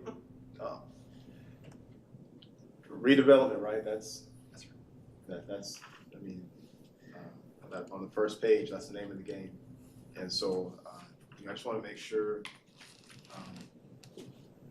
even in the goals itself on page 58, just in the goals, I know the word is kind of scattered throughout, but, the word itself isn't in the goals as far as redevelopment. I just wanna make sure that the language emphasizes that, redevelopment is the highest priority, right? Take what we have, and to make sure that our economic development staff, have this policy in hand when they're looking at all these different opportunities and all these different development things that come to them. What do they prioritize? Redevelopment, right? And so just making sure that that's. So if we swapped 2 for 1, moved 2 up to 1, and then said, encourage redevelopment through strategic infill to maximize tax value per acre and reduce underutilized industrial and commercial sites. So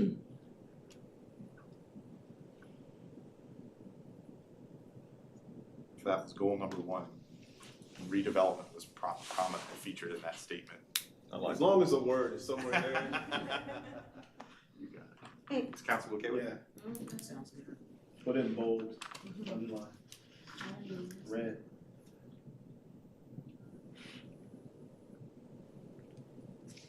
You want your picture next to that one too?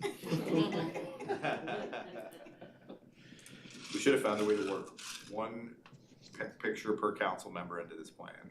We figured I can tell you, I only saw 2. I'm jealous. And Jeremy's in here more than once. Okay, what else? Person I'm not counting. who least likes to be in pictures. Yes. All right, so on page 60, the redevelopment target areas. So I guess maybe I just need some explanation on it. So the legend that has possible redevelopment site in orange, and I know we have way more than that. So yes, this this is is meant. something that needs more explanation here, more detail.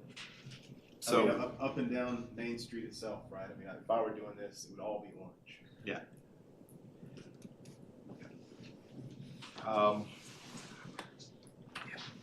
Yeah, I think a fair take is that it would be very difficult to identify every potential redevelopment site in the city of Duncanville.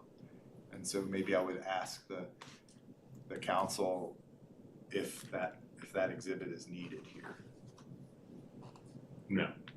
And the recreational redevelopment also seems inaccurate.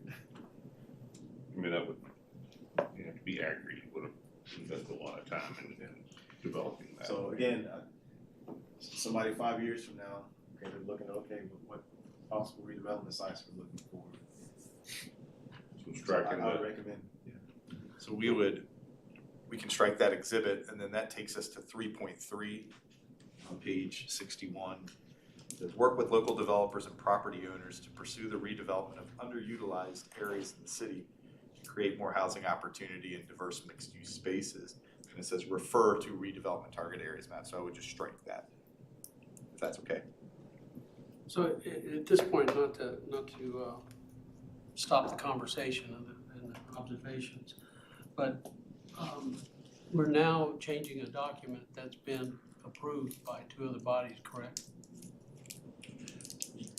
Yes, but I would position, I'm not the city attorney, but I would position the changes that have been made so far are not radical departures from the plan that those boards saw.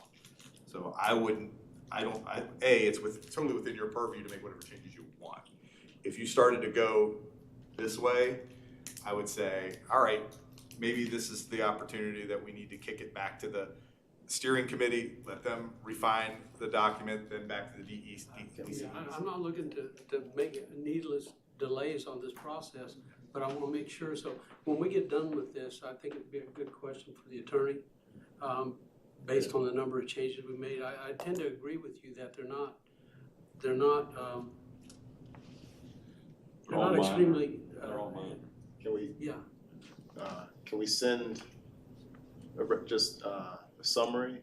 Yes. So the changes back to those P and Z and DCDC and Sure. see if there are any responses. We can do a summary update to them. okay.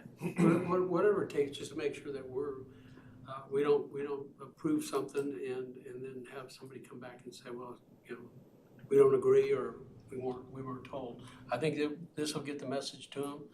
I'm sure they're not all sitting home watching right now, but, so when we wrap this up, we'll Text messages. okay. So when we wrap this up, at least we'll know that we're gonna go in a direction where we're completely transparent about what's happened here today. So that if there's any need, talk to the attorney, if there's a need to go back and make sure we get their nod of approval on this. Just an observation I'm making. My sense is that the changes haven't been substantial enough. I would agree. But we'll run the traps. Yeah. And Jeremy's not done yet, by the way, so. Yeah. As Joe groans as I turn to the next page. We're a third of the way through this. Yeah. So let's- No, actually, there's one more page left and the rest are really, it's not as much, we're almost done. So on 75,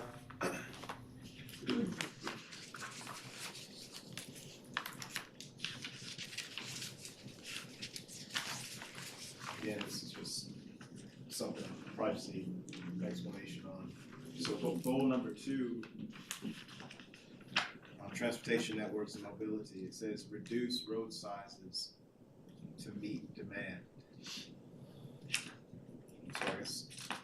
I guess I need a little bit more explanation, because you're not talking about the demand of more traffic.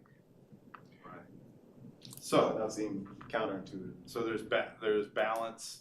So that presumes that the road design today is designed to meet current and forecasted demand. We're not certain that that's the case. And this came up last night as well. So reduce road sizes to meet demand, create safer roads for users, and promote resilience through green infrastructure. What the actual follow through on that would be is that you need to do a transportation study, a traffic study, to understand what the current and forecasted demands are on the transportation network. In areas where the roads were developed anticipating a demand that has not or is not anticipated to arrive, then you know you have right of way to play with, right? And in those situations, the prioritization is enhancing pedestrian safety, enhancing stormwater resilience, and balancing the roadway for use by cars, cyclists, and pedestrians. And so that happens through a complete streets master plan, which is priority action item number 1 under this. Even in cases where, so say we have a 4-lane road, even in cases where we think a 4-lane road is appropriate, are the lane sizes appropriate? If the lane sizes are oversized, what do we do with the leftover right of way? If the 4-lane road should be a 2-lane road, what do we do with the leftover right of way? And a complete streets master plan will say, here's what you do. You do wider sidewalks, you do street trees, you do, and it's very context driven. So there's not one answer for the whole city.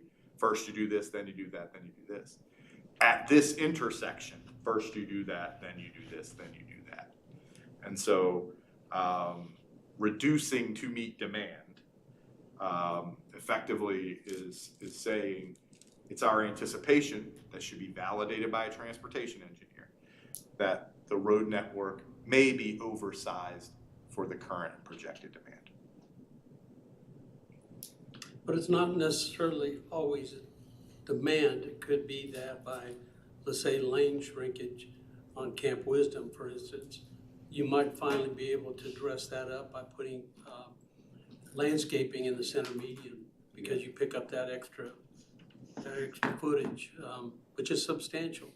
And then now you've taken a main corridor and made it look like something that is more to be proud of and is a main corridor. Dr. Jones did some fantastic renderings of some cases where that's possible as part of the block party.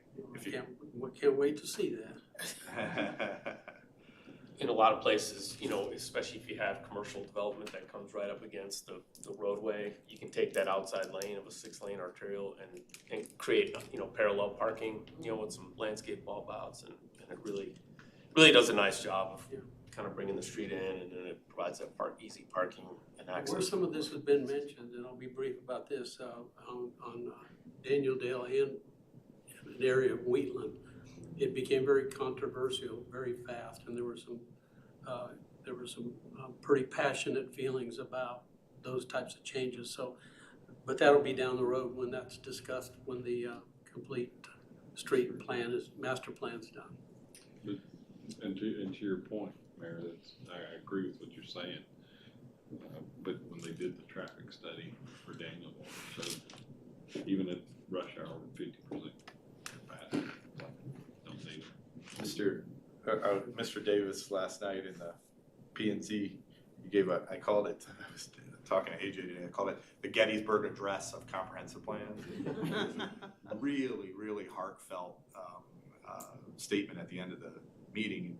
He used a word that I thought was, or a phrase that I thought was really important. It was basically like, you need to have the guts to implement this in the face of opposition, right?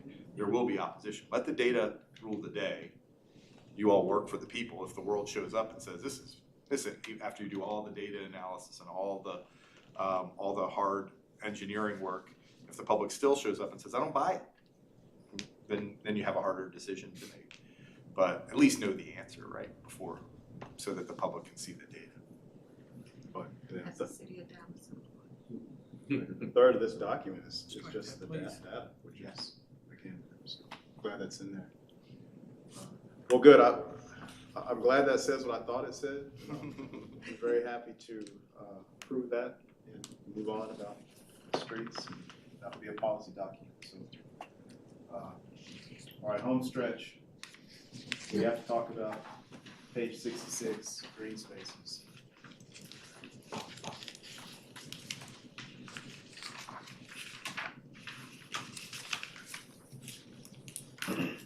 And so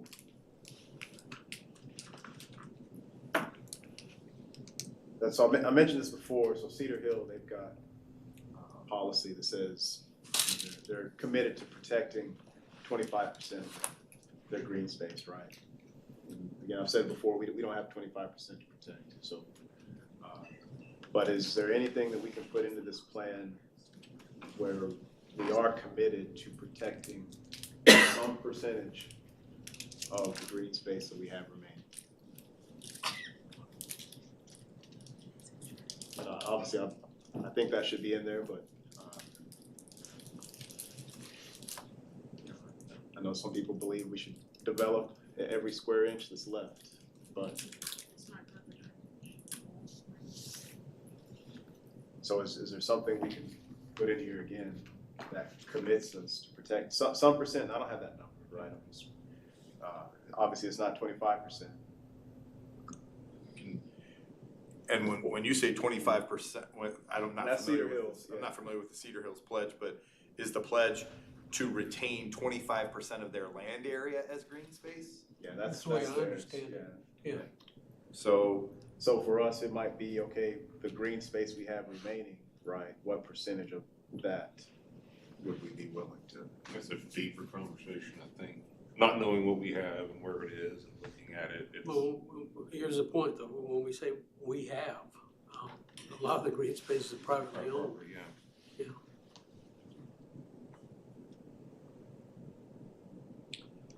So, well, I'll say a couple things. One, yes, you can put that in. If it's the answer is a technical question, the answer is yes, you can put it in there. The word commit is a word that's in play. The commitment stands until somebody on this board raises its hand and says, I'd like to amend the comprehensive plan to remove that action item. So commit is a word that you got to play with. Endeavor is a good word too. We endeavor to protect. The mechanism for doing that is the ultimate question. So Mayor, to your point, if the property is privately owned, there's lots of ways you could do. You could outright purchase.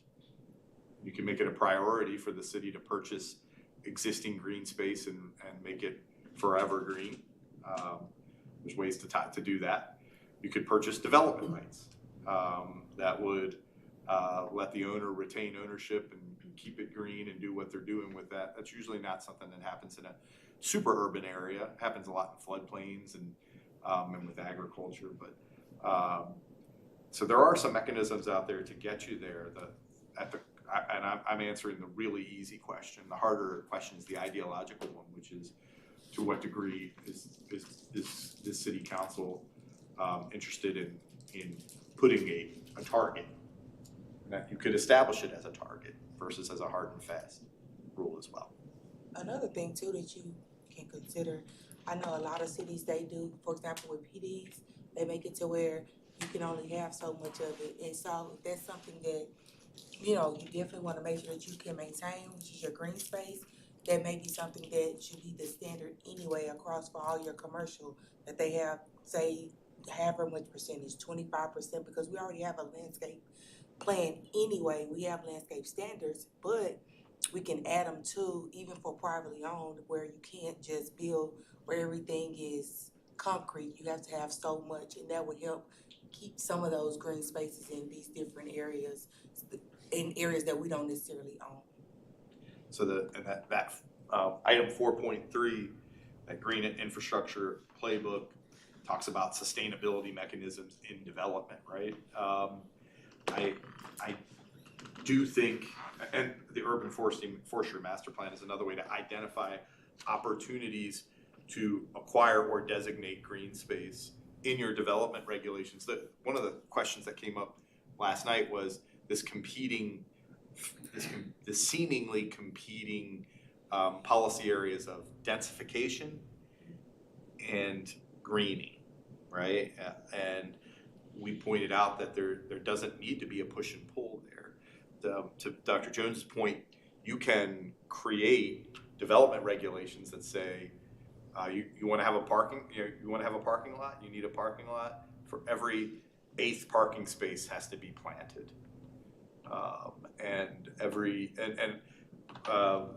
Mr. Coons, I don't know the underlying goal of your recommendation, but if it is to reduce the heat island effect, to protect stormwater runoff, et cetera, then those are good ways to do that. If it's in fact to just keep the place green and not have every inch gobbled up by development, then that's a different set of policies. But I think the underlying question is for council's discussion here.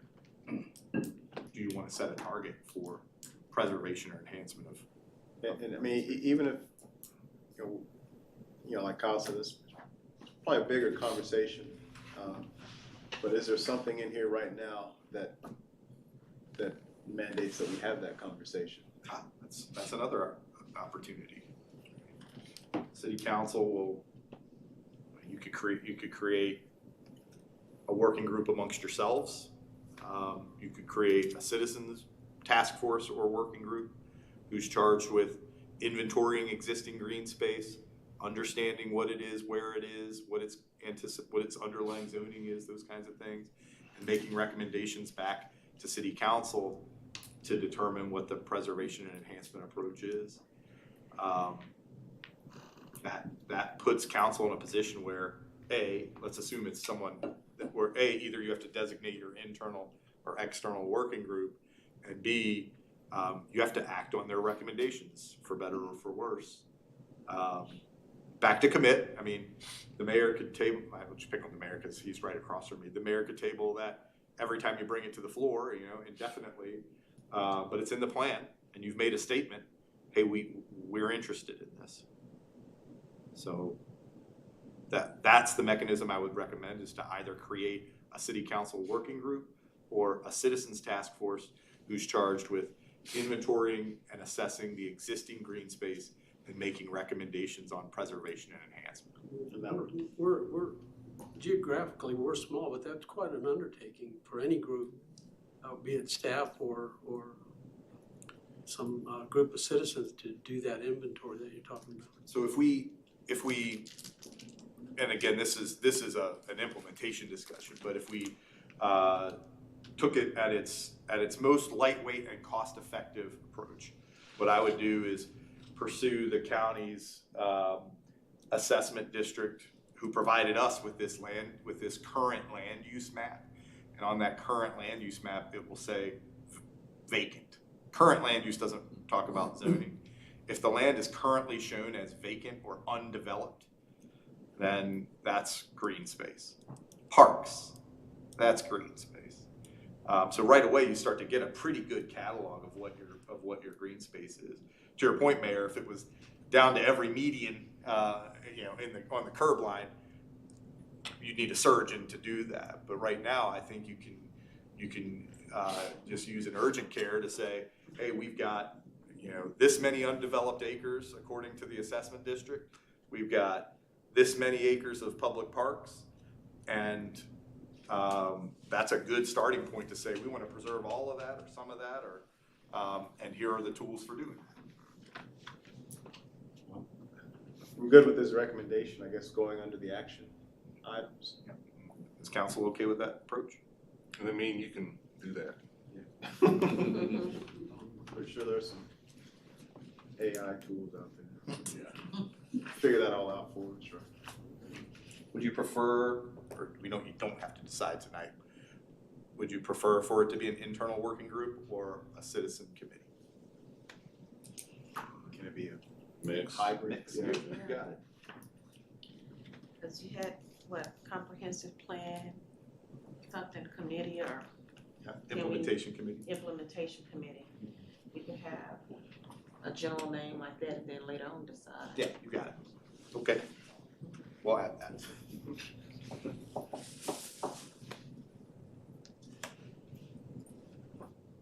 All right, page 94.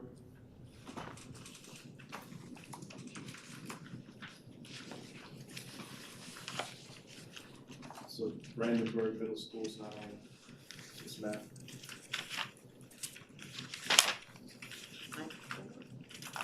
Page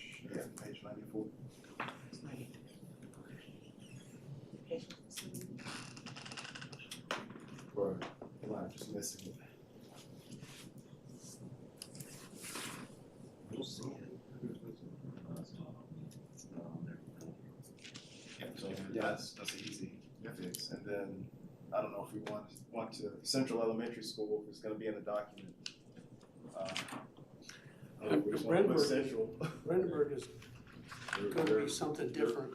Yeah, Where they're closing down and then gonna rebuild, remodel. and it's Same gonna thing be- with Central. Yeah, which so is, it's gonna have a different name. Yeah. We just have to find out from the school district what that's gonna be called. That might require some research on those part. It's the same thing with Central Elementary as well. It's gonna be something else. It's still gonna be an educational facility though, to your Yes. knowledge? It's gonna be like a fine arts or performing arts. Do those changes go into effect like next school year for those two? I know at Brandenburg it does, cause they've got a year's worth of remodeling they're doing. Okay. I'm pretty sure, find out from the district exactly. Yeah, we can reach out. And if it's too far off, then maybe it might not make sense, but Yeah. we at least gotta add the middle school, cause it exists, and, right? If this is a point in time capture, gotta add it, it's missing. Can we just remove the names and say Duncanville ISD Educational Facility or Educational Building? So that way, if the names change, you don't have to worry about coming back to them, just. Yeah, we can figure it out. Well, If- while we're at it, that Advantage Academy, that's not a public school, that's not Advantage Academy anymore. And I don't know that we need to have that on there. It's part of Village Tech. So is it okay to remove that? Yes, I think so. It's not a public school. I agree with Councilmember Gooden, just make it, Mayor Pro Tem Councilmember Gooden, just make it generic. Because that's, a lot of those are subject to change throughout that many years.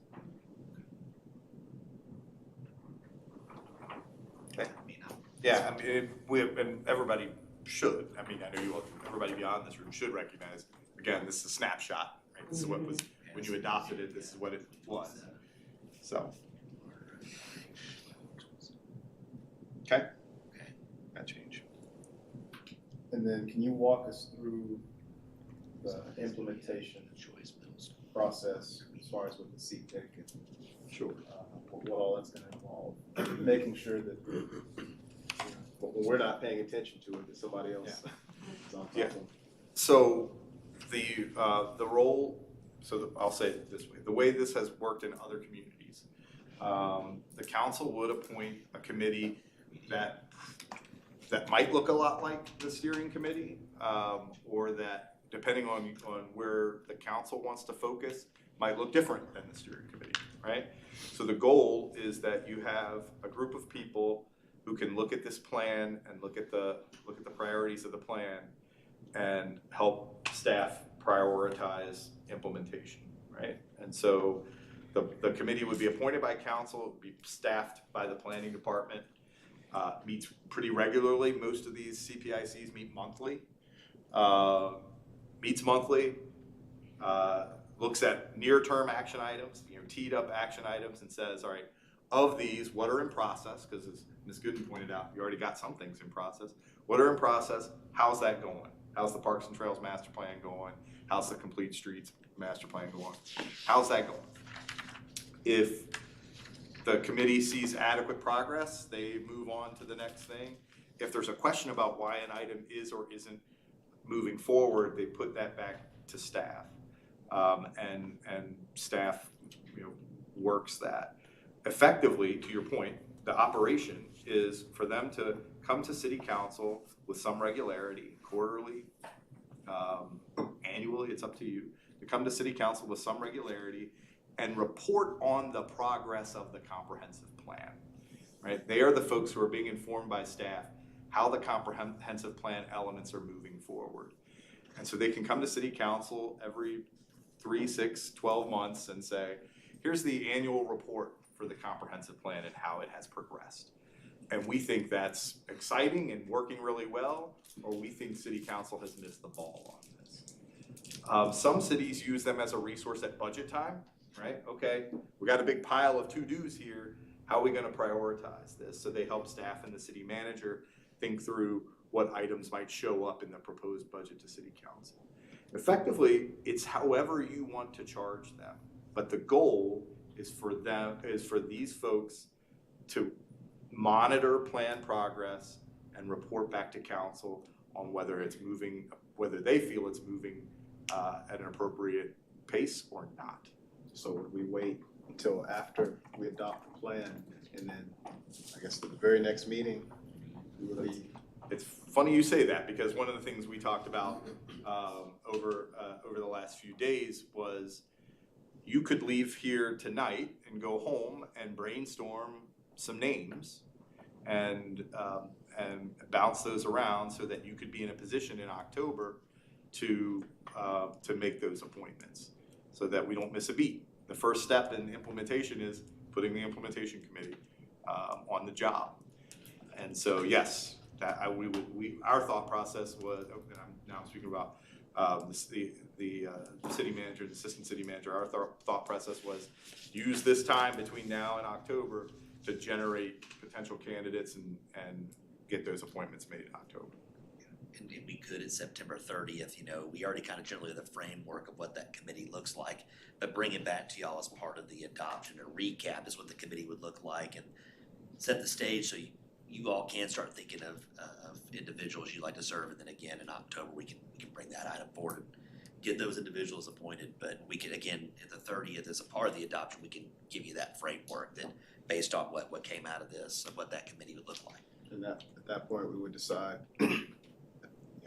how often they would meet, and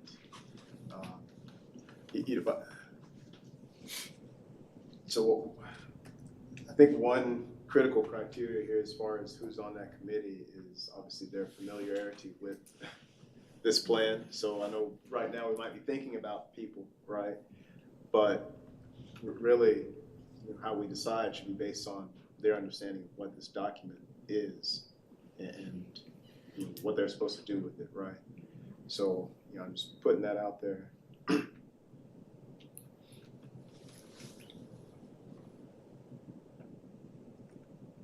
All right, and then almost last.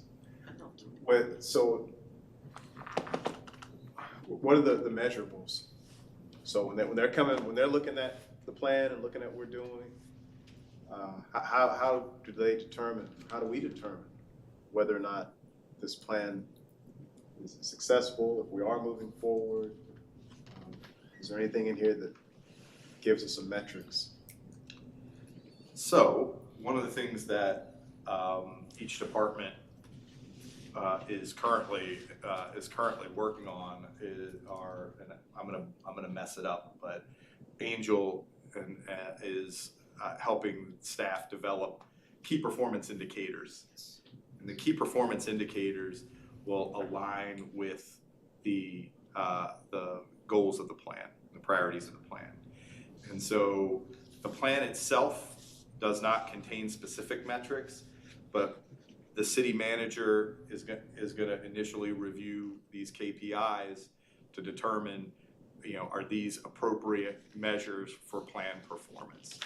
And then there's a system currently in development that will allow for regular tracking and reporting out of progress towards those key performance indicators. And I don't want to mess it up, and I also don't want to force Angel to stand up and make a presentation on it. But is that generally the approach, Angel? It is. So we've already done our KPI exercise, and we have a few working sessions with the internal team. To your comment, Councilmember Coons, we want to make sure that what we're already doing and any initiatives that are coming up, that we'll put together our roadmap for next month, that they are aligned, and so we're tying them specifically to a policy. But in doing that, or the policy priority area, but in doing that, we're looking at the initiative, aligning it with a goal and then a KPI. So from a department perspective, all of the main things that we're working on should have a direct point to a policy. So this is also part of the deliverable that we shared with you in the past, that we'll be able to show you kind of a one-pager where you can see. So what will happen is, as they progress, as we reach milestones, in this new tool, it'll show you, Councilman Coons, that we're 95%, progress, or we're below target, or we're on target. And then we'll also be able to share, not to get too much in the weeds, but when you do have questions, we'll be able to tell you exactly how we're gonna pivot if we are below target and that sort of thing. And so what I wanna go ahead, sorry, Richard. No, I was gonna piggyback what you said, like you said earlier, y'all said this, everything's gonna tie into this plan, and so KPIs traditionally are based off your goals and objectives, so KPIs would be tied to this plan, so. And the thing I really love about that, it goes all the way back to the first conversation we had on this. It's not the least important, there's no unimportant part of the plan, but the to-do list, the action items, they should serve as a guide, and they should give you some oomph for things that you should be working on. But as important are the discretionary items that come along day to day, evaluating existing, I used to call these footballs. Sometimes you're carrying a football just because somebody handed you the football. And you get down the road and you forget, why am I carrying this football? And so what the city's team is doing now is looking at existing initiatives, existing projects and programs, and saying, how are these things lining up with KPI? Because I was creating a response to a citizen question on this, and they had asked, wait, why isn't this area being looked at? Why isn't this department being a priority? And we said, unfortunately, the way cities work, 85% of your day is already booked, right? 85% of your effort is already booked. We call that blocking and tackling. You got to pave the roads. You got to mow the parks. You got to register kids for summer camp. You got to take water bills. You got to take tax bills. All of these things that takes up 80% of your day. And so in terms of moving these action items forward, sometimes it gets relegated to discretionary time.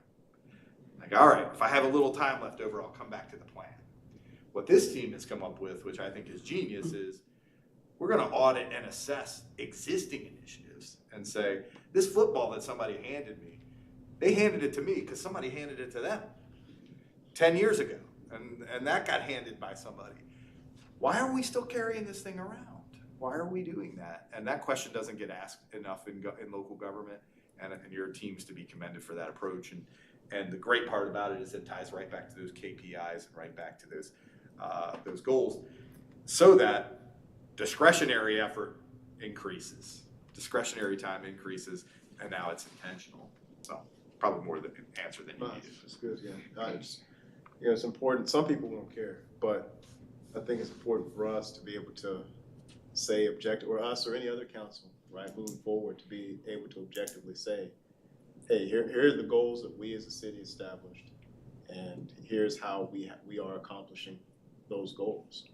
And so, and it sounds like, I wasn't around for the previous comp plan, but there were supposed to be updates. Since I was on council, I never saw any updates, maybe one document. And it was always very difficult to tell, hey, are we doing this or not? Are we moving forward? And here we are updating it because maybe we weren't moving forward. So all that's really good to hear. So thank you. You're welcome. We absolutely heard you when you talked about visibility, and that resonated with us a lot. We've had some internal conversations, so we want to make sure that you know that we're using our time and the money on what you've asked us to do.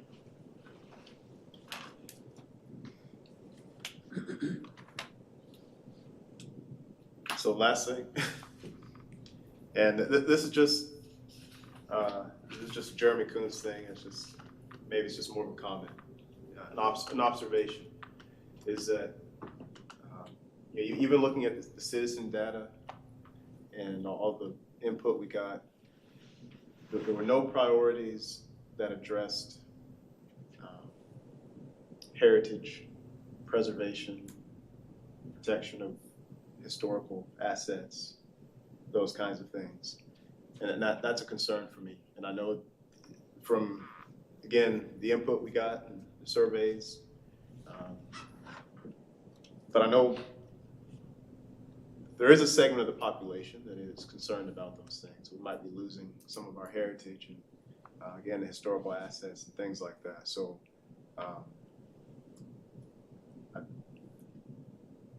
again, it's just an observation, and I don't know if there's anything anywhere in there that addresses anything of that sort.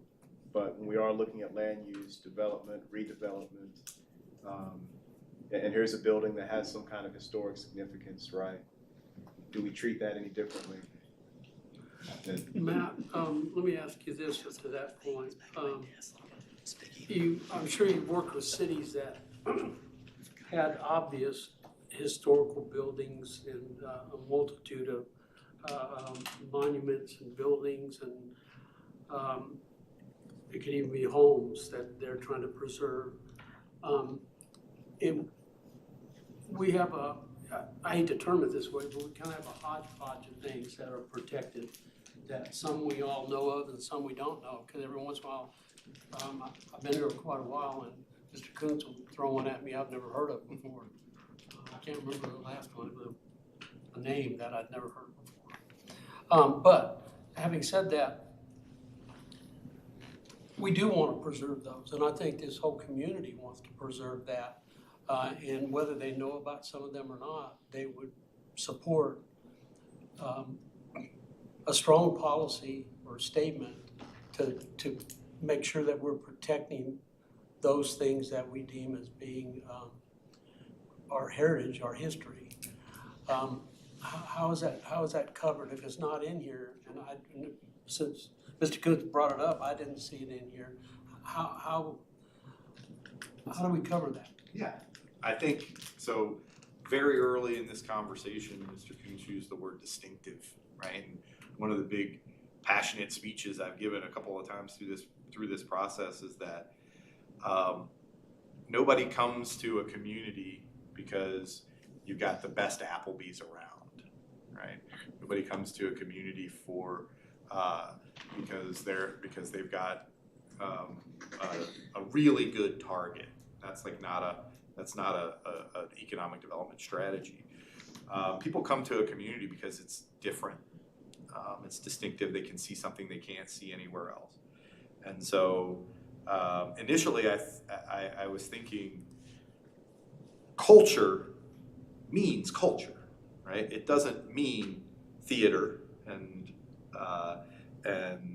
music and those things exclusively.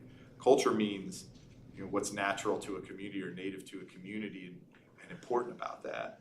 And so I was thinking, well, we talk about, in terms of downtown vitality, we talk about arts and culture as a critical centerpiece of the downtown vitality strategy. But that's really limiting if we limit that to downtown. And so I'm wondering if we can, as part of the economic development strategy, if we can call out historic preservation and cultural preservation as priorities, and you know the action item is take steps to preserve, enhance, and market historic and cultural assets in the community. If council's comfortable with that language, Sure. that would show up in priority policy area number 3, the economic and community development. Well, once again, it's a good point that Mr. Coons realized that was probably lacking in here. But I think it is necessary because we don't have a lot of it. Although you may argue that there is a lot, because I think I know where it is, but he keeps coming up with stuff. But I think it's all we've got. Yeah. And if we don't protect it, and we don't have something in place to protect it, we could easily lose track of it, and there's no record of it. So. And I'm telling you, those. And again, I'm not an attorney, and certainly not a Texas finance attorney. But some of those funding sources, like the DCEDC's funds, and hot tax funds, and things like that, when cultural tourism is a centerpiece of your strategy, you know, the ability to use those funds to preserve, protect, enhance, and market would all fall eligible for things like hot funds and some of the sales tax funding that runs to the DCEDC. Great suggestion.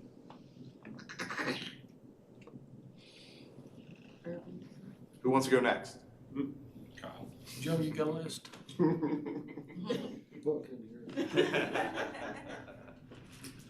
Mine's easy.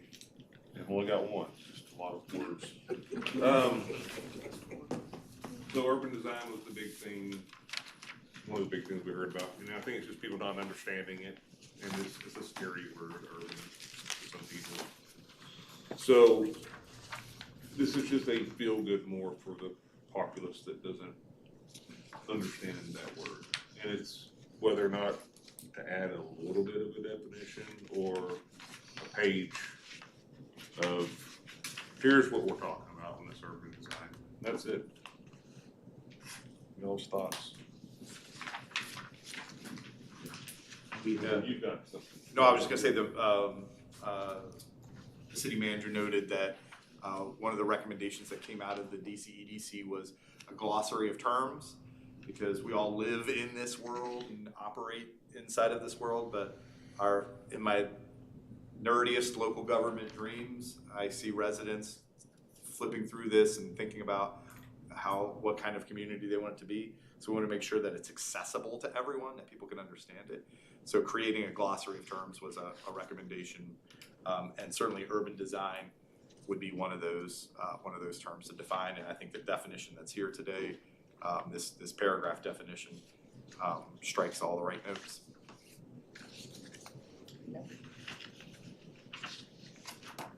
So just the paragraph? Or the painted picture? We'll give them a paragraph and let them Google. Okay. I'll direct you to the MRB Group careers page for senior planning associate. Great work. All right, we're done. Can we get a thumbs up on one or the other? I think the paragraph. I think we agree with the paragraph. And where's that going? We're gonna add a glossary as to the appendices. Right, that was one of the recommendations out of DCDC, was to do a glossary of terms. I'm sorry, I got wrapped up in reading all his. Come back. Okay. So what else? I can, in short order, in the next few days, get the city manager a summary of the proposed changes. If council could look at those and make sure that they meet the expectations that were laid out today. And once we get a thumbs up on that, we'll start making those changes to the plan document itself. We'll be checking with the other groups that have already approved it to distribute to P&Z and DCEDC. And then we'll just double check with the city attorney just to make sure, like, are these basically minor edits in general, and we can continue to move forward the September 30th date for adoption. So we'll double check that too. And we're having it in the public meeting, so it's a video available. Yes. Yes. If I could say just one more thing, Mayor. Absolutely. We do this work in a lot of different places, and it was really heartening to get deep reads from a lot of residents, a lot of council members, a lot of planning and zoning, DCEDC folks. It was clear folks had done their homework.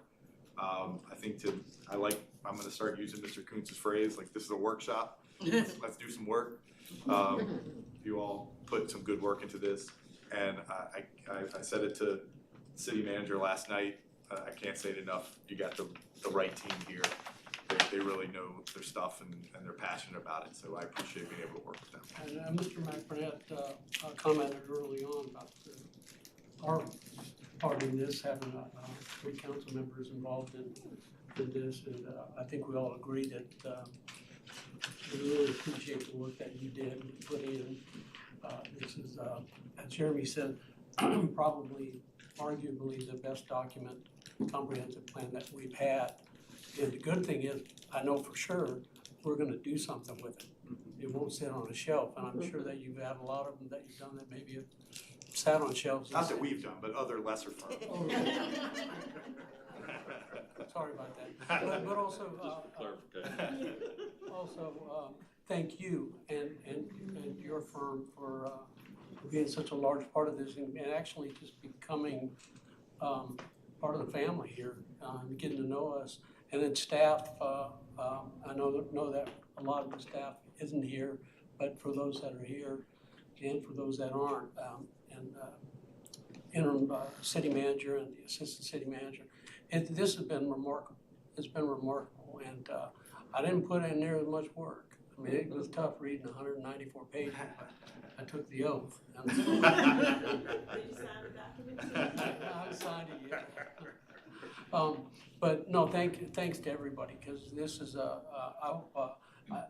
know a lot of our community members that follow these things will be equally grateful to everybody that we've talked about, and it's just a great feeling that we've gotten to this point. So thank you all, and thank all the rest of the council for their involvement in the meeting today and the other meetings that we've had to give input and make this a really good day for Duncanville.